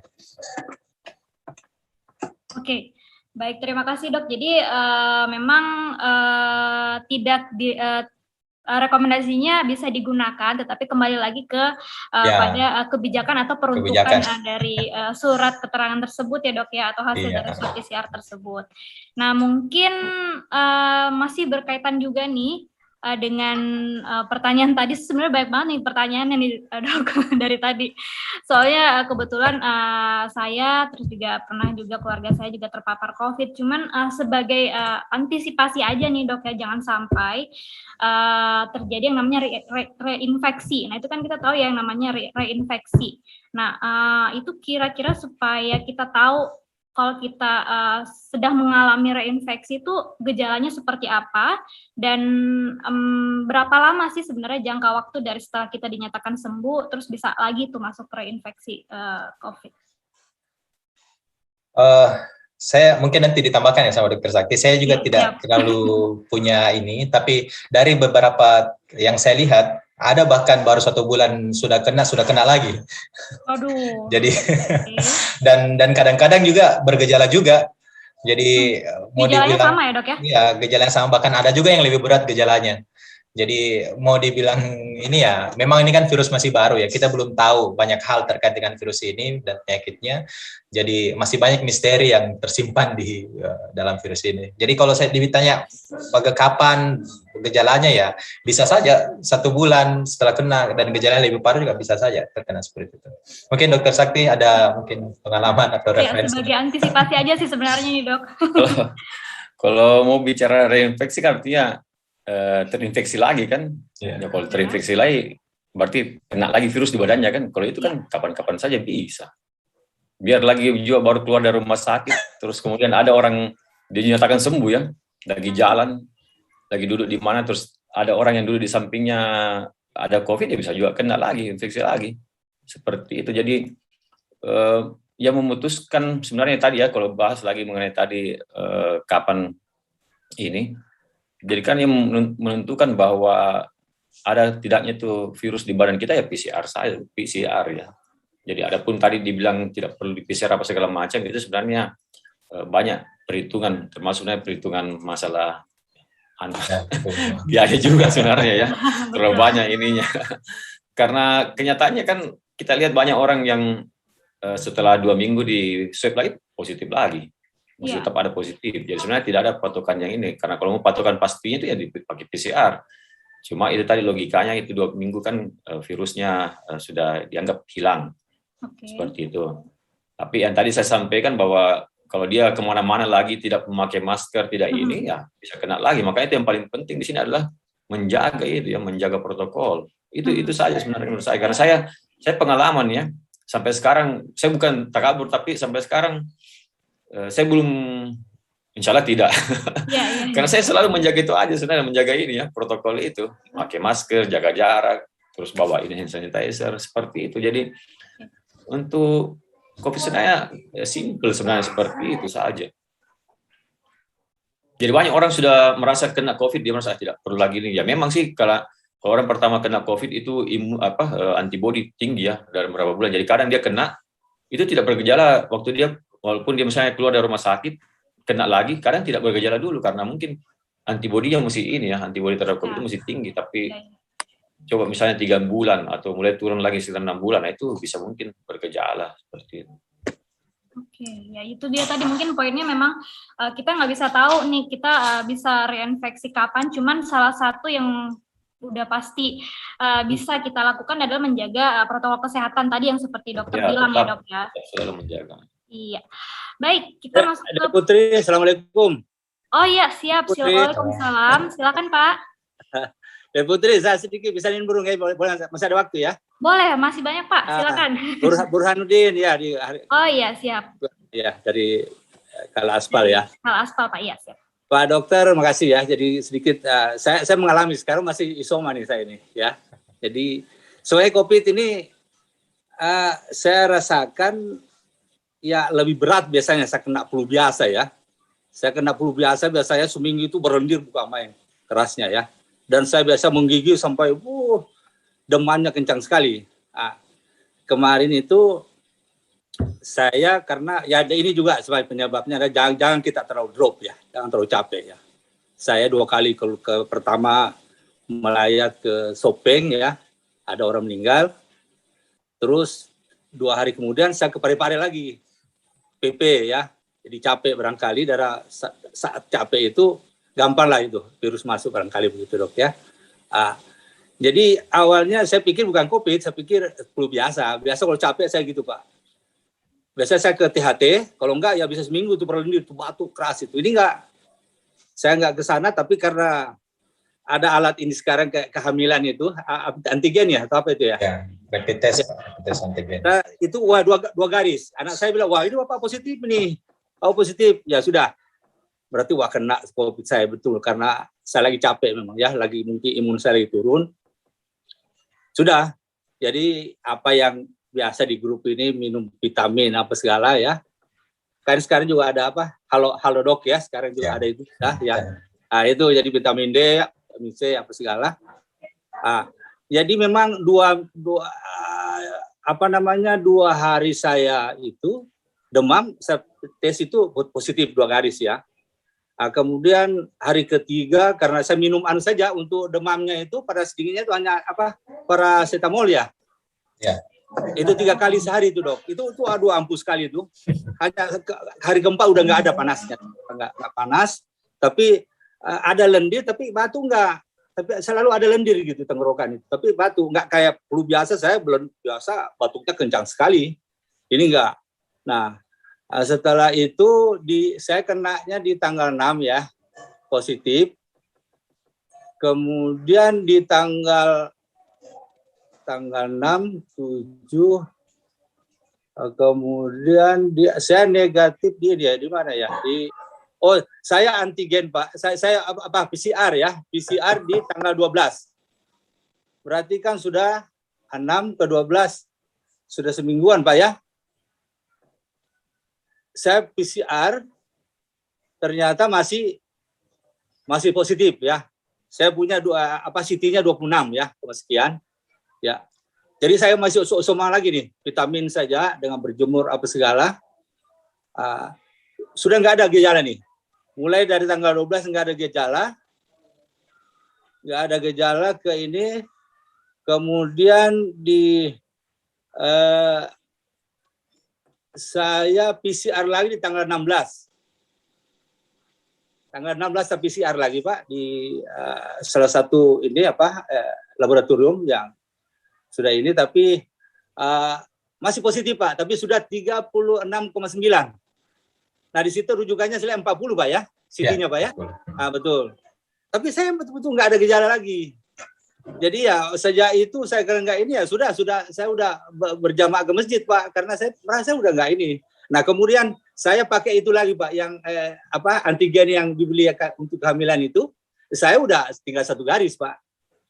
Ya jadi kalau itu memang PCR ini masih sekian tapi kalau ini mungkin 20 sekian berarti udah negatif Pak ya kalau yang antigen itu ya yang alat tes yang dibeli itu yang 2 garis itu tinggal 1 garis. Jadi saya pikir udah ini sehingga saya udah berani ya keluar lah. Tapi masih isoman saya Pak, masih ya. Tapi olahraga ya. Boleh ya, tenis meja boleh ya. Pelan-pelan Pak ya. Berjemur. Jadi itu gejala-gejalanya itu. Tapi maksud saya kira-kira saya masih kapan lagi Pak ini? Jadi tanggal 16 kemarin saya masih positif nih Pak PCR. Saya rencana Senin ini perlu PCR lagi nggak Pak? Hari Senin depan ini. Tanggal 30. Karena saya rasanya nggak ya. Perasa udah nggak ada, tapi karena masih hasil PCR kemarin saya masih positif, rasanya masih ragu-ragu. Masuk kantor juga masih ragu-ragu saya. Ya, jadi gimana petunjuknya Dok? Gimana? Makasih. Assalamualaikum warahmatullahi wabarakatuh. Assalamualaikum warahmatullahi wabarakatuh. Ya baiknya sih kalau untuk memastikan ya saya langsung aja ya Mbak. Ya, silakan Mbak Putri. Kalau untuk memang mau memastikan ya silakan Bapak periksa saja untuk PCR Karena sebenarnya kalau sudah 36 itu, kalau saya pernah diskusi sama teman ahli mikrobiologi klinik, dia bilang kita diperiksa disarankan untuk cek ulang lagi kalau CT-nya di atas 35 ke atas ya, karena biasanya itu angka ragu-ragu sebenarnya antara mau positif dengan tidak begitu. Makanya kalau misalkan dia sudah masuk 35 ke atas, ada bahkan yang bilang 30 ke atas, itu disarankan cek lagi 2-3 hari, 3-4 harinya lah setelahnya. Jadi kalau Bapak kemarin periksa tanggal 16, saya kira insya Allah sudah negatif, tapi untuk memastikan silakan cek kembali saja Pak PCR-nya hari Senin ini gitu. Untuk istilahnya untuk meyakinkan lah supaya kita merasa nyaman lagi ke kantor ya, tidak ada keraguan lagi ketemu sama teman-teman gitu. Tidak ada rasa berdosa untuk menularkan sama orang lain ya. Kira-kira gitu. Ya. Kalau saya Pak yakin saya itu negatif. Mungkin ya. Cuma waktu diperiksa mungkin saya positif karena kita pergi main tenis. Jadi apa dari kita yang dapat, bukan kita menularkan. Oke. Ya, insya Allah tidak Ji. Oke, makasih dok, makasih banyak dok. Ya. Cepat sembuh Ki, Pak Bur, semoga cepat pulih kembali. Makasih deh. Ya, amin ya rabbal alamin. Jadi tadi direkomendasikan ya Pak ya untuk tetap melakukan protokol kesehatan dan juga melaksanakan swab PCR nanti. Oke. Tapi ini saya agak sedikit timbul pertanyaan nih gara-gara tadi. Apakah itu dimaksud yang namanya long COVID, Dok? Atau tidak? Maksudnya tidak termasuk yang namanya long COVID? Long COVID. Ya, setahu saya long COVID itu ada biasanya ya, mungkin nanti dokter Sakti luruskan. Long COVID itu dia sudah negatif, tetapi masih ada gejala sisa yang muncul. Misalkan dia masih sesak, dia masih susah aktivitas, penciumannya belum kembali, walaupun ternyata hasil pemeriksaan PCR-nya dia sudah negatif begitu. Nah, itu yang biasa agak parah ya. Jadi saya pernah baca juga ada beberapa orang yang akhirnya terpaksa dipecat dari kantornya karena dia tidak bisa beraktivitas kembali, aktivitas fisiknya mungkin karena dia mudah sekali sesak, mungkin karena kerusakan paru-paru sudah parah. Jadi dia tidak bisa beraktivitas kembali walaupun dia sudah negatif sudah sangat lama begitu, sudah 3-4 bulan ternyata dia masih merasakan gejala sisanya dan banyak kayaknya saya kira orang yang merasakan seperti itu. Jadi itu yang saya pahami tentang long COVID. Mungkin Dokter Sakti mau bisa tambahkan. Ya, long COVID itu seperti tadi disampaikan bahwa itu gejala sisa ya, karena kita ketahui bahwa COVID itu berbeda-beda responnya setiap manusia ya. Jadi ada yang kalau sampai misalnya terjadi kerusakan paru-paru, ya biasa saja makin lama makin lama gejala yang dirasakan seperti itu. Jadi sama. Oke, clear ya Dok ya. Saya kira tadi perbedaan long COVID dan juga case dari Pak Bur tadi sekiranya sudah clear kalau long COVID itu sudah negatif tapi masih ada gejala nih, ya kan? Ini kebalikannya tadi Pak Bur ya. Iya, kalau Pak Bur tadi alhamdulillah sudah tidak ada gejala ya Pak ya. Ya, insya Allah terus pulih kembali dan beraktivitas kembali Pak. Oke, amin ya rabbal alamin.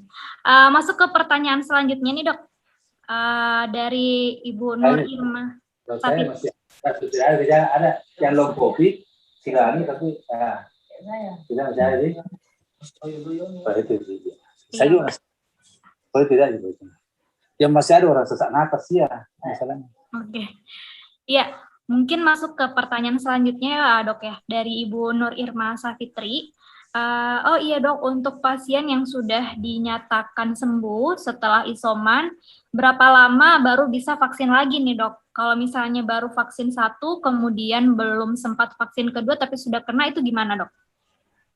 Apakah masih bisa nih, misalnya dilanjutkan lagi vaksinasinya? Gimana tadi? Setelah kena COVID, ya, kapan bisa vaksin? Untuk pasien yang sudah dinyatakan sembuh setelah isoman, berapa lama baru bisa vaksin lagi? Itu pertanyaan pertama. Berapa lama baru bisa vaksin lagi setelah dinyatakan sembuh? Terus kalau misalnya baru vaksin 1 tapi sudah kena lagi nih misalnya, terinfeksi lagi, itu gimana Dok? Apakah masih bisa lanjut vaksin kedua atau bagaimana? Ya, intinya kalau kena COVID itu harus menunggu 3 bulan. 3 bulan seperti itu. Jadi waktu kena COVID kan dianggap sebenarnya imun tubuh naik juga di situ ya. Dan ya kalau diberikan lagi ini bisa saja menjadi kondisi COVID yang tadi itu bisa jadi parah misalnya kalau dikasih ini vaksin. Makanya disuruh tunggu dulu. Jadi kan imun juga sudah lagi naik karena COVID tersebut. Misalnya sudah sembuh ya, sudah sembuh. Nah, itu nanti kan vaksin kan, misalnya pemberian vaksin kedua juga itu sebenarnya booster ya, booster. Jadi kapan di booster ya ketika itu sudah mulai menurun kadar antibodinya baru diberikan lagi. Seperti itu.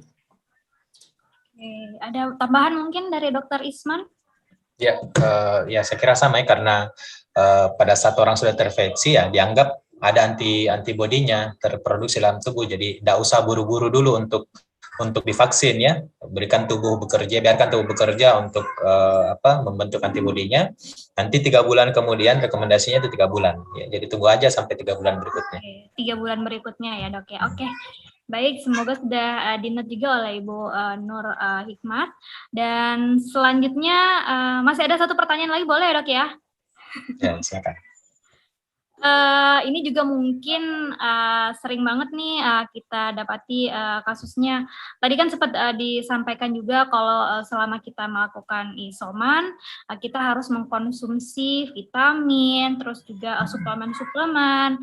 Tapi ada juga beberapa yang meyakini seperti mengonsumsi vitamin-vitamin yang mengandung soda. Nih sedikit mengandung soda seperti UC, mungkin sedikit saya menyebutkan merek nih ya supaya lebih clear. Terus itu untuk bermanfaat meningkatkan kebutuhan vitamin dan juga mengkonsumsi susu beruang. Nah ini gimana nih dok, pendapat dokter sendiri? Apakah memang benar-benar bisa meningkatkan imun kita nih kedua vitamin tersebut? Ya, terkait misalkan vitamin C yang ada sodanya, oh memang ada sodanya TUC ya, pantasan saya juga baru tahu. Jadi poinnya di situ kan vitamin C-nya ya, vitamin C 1000 mg ya memang diharap untuk membooster karena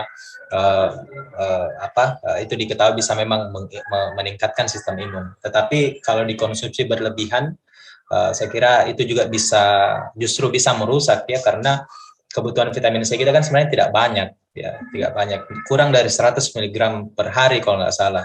Jadi kalau kita konsumsi 1000 mg per hari, itu kan kalau nggak salah 1000 ya, ada juga 500 yang tablet-tablet itu kalau berlebihan setiap hari juga kita konsumsi dalam jangka waktu yang lama, pastinya dia akan membebani ginjal juga untuk mengekspresikan vitamin-vitamin tersebut. Makanya tidak direkomendasikan dikonsumsi dalam waktu yang lama. Dan ya walaupun memang kita tahu bahwa vitamin C dosis tinggi itu untuk awal-awal itu bisa membooster ya, istilahnya membantu untuk meningkatkan sistem imun, tetapi jangan dikonsumsi yang lama. Jadi mereka bukan obat COVID, tetapi suplemen yang bisa membantu meningkatkan sistem imun. Begitu juga dengan susu beruang yang sempat heboh kemarin ya. Saya kira itu memang bisa membantu sistem imun, tetapi pada dasarnya bukan cuma susu beruang saja, semua susu asli lah kalau bisa lebih bagus ya, kalau bisa bukan susu kemasan, itu jauh lebih baik. Apalagi susu yang lebih banyak gulanya daripada kandungan susunya ya, itu yang tidak direkomendasikan ya. Jadi seperti itu. Jadi kalau dari saya silakan kalau memang konsumsi minuman atau suplemen seperti itu, karena memang diketahui bisa meningkat sistem imun, tetapi tidak usah berlebihan, tidak usah mengatakan bahwa ini obat COVID ya, karena sampai saya tekankan kembali sampai sekarang belum ada obatnya COVID. Klaimnya tentang obat COVID banyak ya, karena ini penyakit self-limiting disease, dia sembuh sendiri pada dasarnya, sistem imun kita yang bekerja menghancurkan virus ini ya, tetapi untuk obatnya sendiri itu masih belum ada. Itu dari saya. Iya, oke. Ada tambahan mungkin dari Dokter Sakti? Atau mungkin sudah cukup clear juga ya bahwa ya, silakan dok. Ya, kayaknya clear ya. Jadi bukan ini ya, yang tadi sebut nggak apa-apa sebut ini. Jadi bukan sodanya menyembuhkan itu vitamin C. Jadi vitamin C itu bisa didapatkan di mana-mana saja. Lebih bagus lagi kalau dapat dari buah, jeruk. Dan susu itu pun juga susu bermani juga tadi bermani itu bukan susunya ya, tapi kandungan yang ada dalam susu tersebut. Jadi bisa dapatkan di mana-mana saya juga. Susu yang lain juga bisa. Jadi intinya kalau dia punya protein, ya, kalsium, vitamin D, bukan cuma merek itu aja yang punya. Ya, brand yang lain pun juga punya. Seperti dan tadi sampaikan Dr. Isman, memang lebih bagus kalau alami. Misalnya tadi dapat vitaminnya dari jeruk, ya, susunya fresh langsung dari ini, nah itu lebih bagus sekali. Iya. Jadi itu tadi memang direkomendasikan bisa mengkonsumsi itu asalkan tidak berlebihan ya dok ya, tetap dibarengi dengan makanan-makanan yang bergizi dan juga suplemen-suplemen yang lainnya. Oke, masih adakah yang masih ingin diskusi dengan narasumber kita pada hari ini? Saya izin cek dulu dok. Ada dari Ibu Anita. Tadi Dr. Sakti sempat menyampaikan untuk menghindari COVID ini yang penting kita menjaga protokol kesehatan. Selain itu, ada tidak tips dari dokter selain 3M yang kita terapkan seperti yang dokter bilang, apalagi kita sudah mulai aktif kembali beraktivitas di luar rumah. Nah ini gimana nih, mungkin memang suatu tips dan trik yang harus kita jalankan selain 3M kira-kira dok, untuk khususnya bagi para orang yang bekerja di luar rumah nih, beraktivitas di luar rumah. Iya, betul. Jadi pertama permantap itu 3M-nya tadi. Jadi bukan cuma memakai, tapi cara membukanya juga itu kadang saya lihat ya pakai masker, tapi ya kita tahu kan bisa saja virus tersebut menempel di masker tersebut. Nah masker ini yang kadang cara bukanya bagaimana. Bisa bayangkannya kalau misalnya virus ada di masker tersebut, kita simpan di meja, kita sembarang simpan, nah itu ya virus yang ada di permukaan masker tersebut bisa bersebaran kemana-mana lagi, seperti itu. Jadi anggaplah ini masker yang kamu pakai ini seperti channel dalam, jadi harus dijaga baik-baik. Saya lihat banyak orang gitu ya buka masker simpan sembarang, seperti tidak ini. Itu kan seperti kalau saya anggap seperti channel dalam yang harus kita jaga baik-baik, jangan sembarang buang, jangan simpan sembarang. Yang kedua kemudian vaksin ya. Jadi kalau tadi prokes itu menjaga jarak, pakai masker, cuci tangan, saya melekat ke kulit kita. Nah yang ketiga ini adalah mencoba menimbulkan ya, memicu di dalam tubuh kita ini faktor-faktor yang bisa melawan COVID tersebut. Kalau akhirnya dia masuk ke dalam tubuh kita tanpa kita sadari walaupun disadari, ya caranya apa? Dengan ya bervaksin. Jadi cukup saya kira itu dengan menjaga diri ya, memproteksi jangan sampai virus tersebut melekat di tubuh kita. Tapi kalaupun melekat ke tubuh kita, nah itu bisa dilawan dengan vaksin. Nah cukup seperti, dan ini sudah dibuktikan. Kita bisa lihat negara-negara yang itu semua jalan dengan baik, vaksinnya bagus. Nah, itu mereka sudah mulai membuka masker, tapi kalau saya sih, kita di sini jangan dulu ya buka masker. Dan di Makassar pun juga saya dapat data ini makin menurun ya. Tadi saya dapat lagi data di pasien yang di dalam ICU itu jadi sudah 74%. Kemarin 77%, tanggal 17 kemarin sempat 100%, sekarang 74%. Jadi alhamdulillah, saya pikir ini mungkin karena vaksin ya. Kesuksesan vaksin. Baik, itu dia tadi ya. Jadi selain menjaga 3M, memperketat 3M juga bersedia untuk melakukan vaksinasi ya dok ya. Ada tambahan mungkin dari Dr. Isman? Cukup. Oke. Nah tadi juga sempat disampaikan nih dok untuk memperketat masker nih. Tapi sebenarnya berapa lama sih sebenarnya satu masker ini bisa kita gunakan dalam satu hari? Maksudnya untuk mengganti maskernya itu kira-kira membutuhkan waktu berapa lama nih? Apakah bisa seharian dipakai atau mesti 3-4 jam atau bagaimana nih dok? Mesti kita ganti lagi? Ya, setahu saya jadi itu kan masker kan kita tutup juga ya, hidung, mulut, dan tidak jarang juga kan di situ ada bakteri, kotoran-kotoran dari mulut yang bisa melekat. Jadi memang tidak direkomendasikan dalam satu hari kita gunakan satu masker yang sama.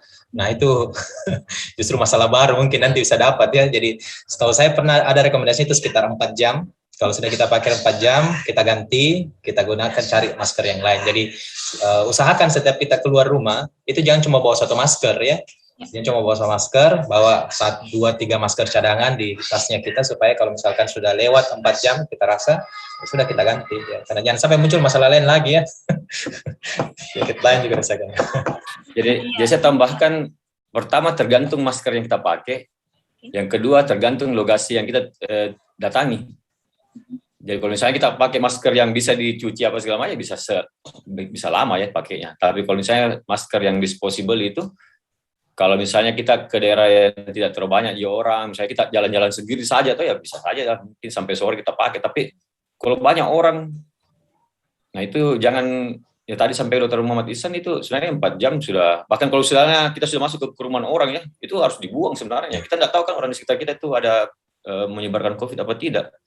Jadi saya heran kemarin, bahkan tadi ya saya sempat ketemu orang masih pakai itu, teman yang kemarin dia pakai masker merah putihnya, tadi dia masih pakai merah putihnya lagi. Masker merah putih yang ini, yang sensitif dia masih pakai loh. Waduh. Ini kayaknya masker yang seharusnya dibuang masih dipakai lagi. Nah itu hati-hati lah ya, karena memang proteksi diri ya, tapi tidak tepat menurut saya. Jangan sampai justru mau proteksi diri, malah itu yang menyebarkan ini COVID. Seperti itu. Ya, itu saya kira juga menjadi salah satu hal yang penting ya, khususnya bagi para kita nih yang sudah mulai beraktivitas di luar rumah untuk menjaga maskernya. Tadi tipsnya adalah bisa mengganti masker setelah 4 jam atau sesuai dengan kondisi yang didatangi ya dok ya. Oke. Apakah masih ada lagi nih yang ingin bertanya ataukah sudah cukup? Saya coba cek dulu ya dok ya. Oke.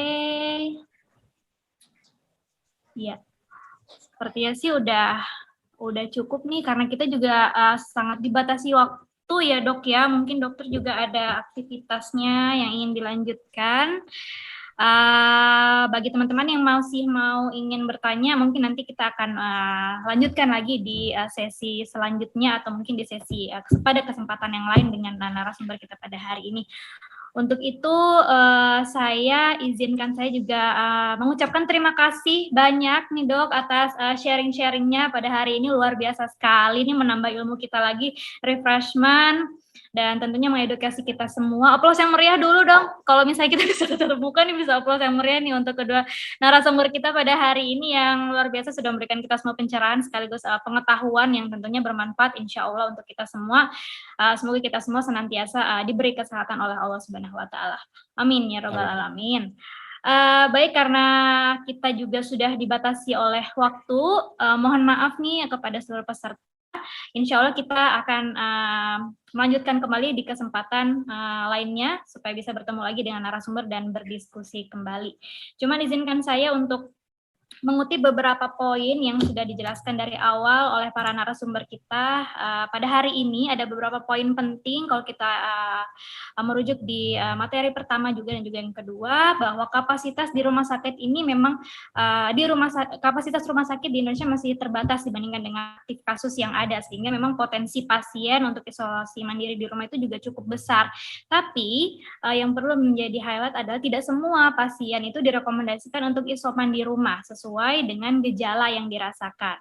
Nah, adapun syarat isoman dilakukan di rumah ialah tidak bergejala ringan, lingkungan atau rumah yang mendukung, tidak satu rumah dengan orang tua yang memiliki komorbid dan juga bayi, dan tentunya dilengkapi dengan perlengkapan yang mendukung seperti termometer, oximeter, obat-obatan, entertainment. Ini juga penting banget ya dok ya. Tadi selain dengan kesehatan fisik, tapi juga kesehatan mental juga harus tetap dijaga selama melakukan isoman. Lalu senantiasa berdoa dan tetap menjaga prokes. Dan untuk pemulihan kondisi pasca COVID ini tergantung juga dari kondisi pasien tersebut. Yang jelas tetap mengkonsumsi vitamin dan makanan bergizi, tetap menjalani prokes, dan yang terpenting tetap bergerak Jika ingin berolahraga, tidak direkomendasikan untuk olahraga berat, bisa dengan latihan pernapasan juga atau dengan meditasi. Nah, saya kira itu tadi pemaparan dan juga beberapa poin yang sudah saya catat dari beberapa narasumber kita pada hari ini. Baik, sebelum kita menutup, mungkin ada yang ingin disampaikan juga kepada seluruh peserta dan insan kala yang hadir pada hari ini mengenai tema kita pada hari ini, melakukan isoman yang efektif dan tepat, kepada Dr. Muhammad Sakti SPOT dan juga Dr. Muhammad Isman Sandira MKes. Silakan Dok, jika ada yang ingin disampaikan, pesan-pesan mungkin untuk insan kala nih. Ya, jadi terima kasih. Mungkin sedikit saja. Kalau kita berharap sama-sama menjadi garda terdepan ya, karena sebenarnya garda terdepan penanganan COVID ini kan sebenarnya bukan dokter. Dokter dan tim medis lain itu garda belakang. Kalau misalkan ada yang kena, ada yang masalah, ya dokter baru maju. Tapi garda terdepan dalam penanganan COVID sebenarnya adalah masyarakat. Kita semua, baik dokter dan masyarakat sekalian. Jadi mari kita sama-sama melakukan protokol kesehatan, mari kita melakukan vaksinasi agar COVID ini bisa menjadi sahabat kita.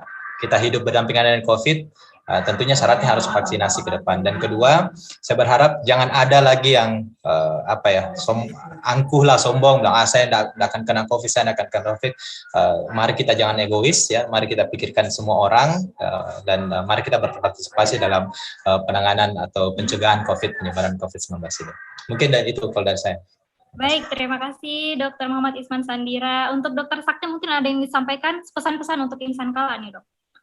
Ya, jadi bukan makhluk yang paling kuat yang bisa bertahan, bukan yang paling pintar yang bisa bertahan, tapi makhluk yang bisa beradaptasi.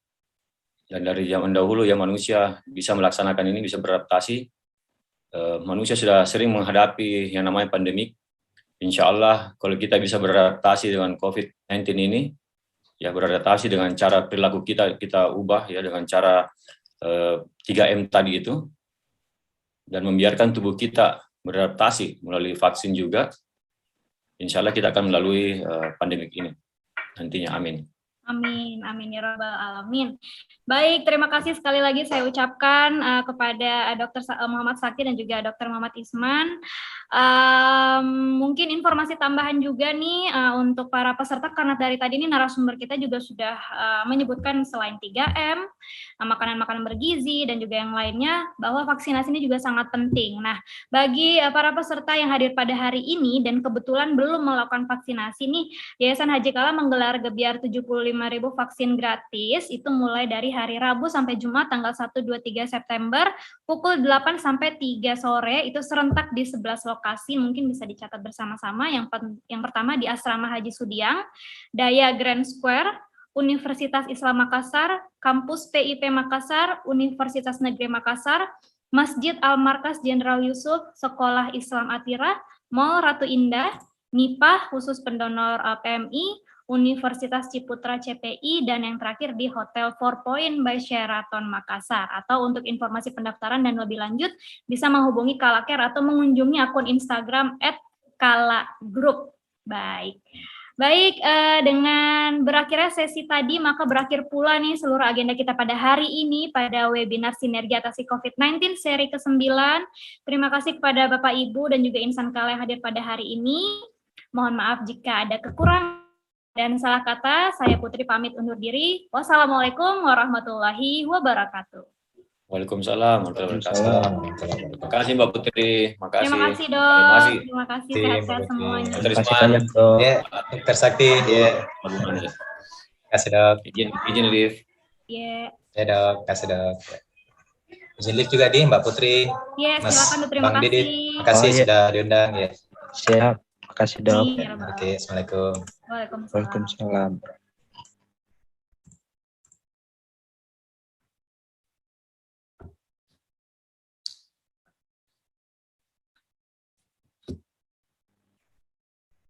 Oke, sudah bisa saya akhiri. Ya, alhamdulillah sudah selesai ya Kak ya. Ya, makasih banyak ya semua rekan-rekan mitra juga yang sudah hadir membantu hari ini. Saya izin untuk end meeting ya. Iya. Assalamualaikum warahmatullahi wabarakatuh. Waalaikumsalam. Waalaikumsalam. Thank you Kak Putri. Terima kasih semuanya.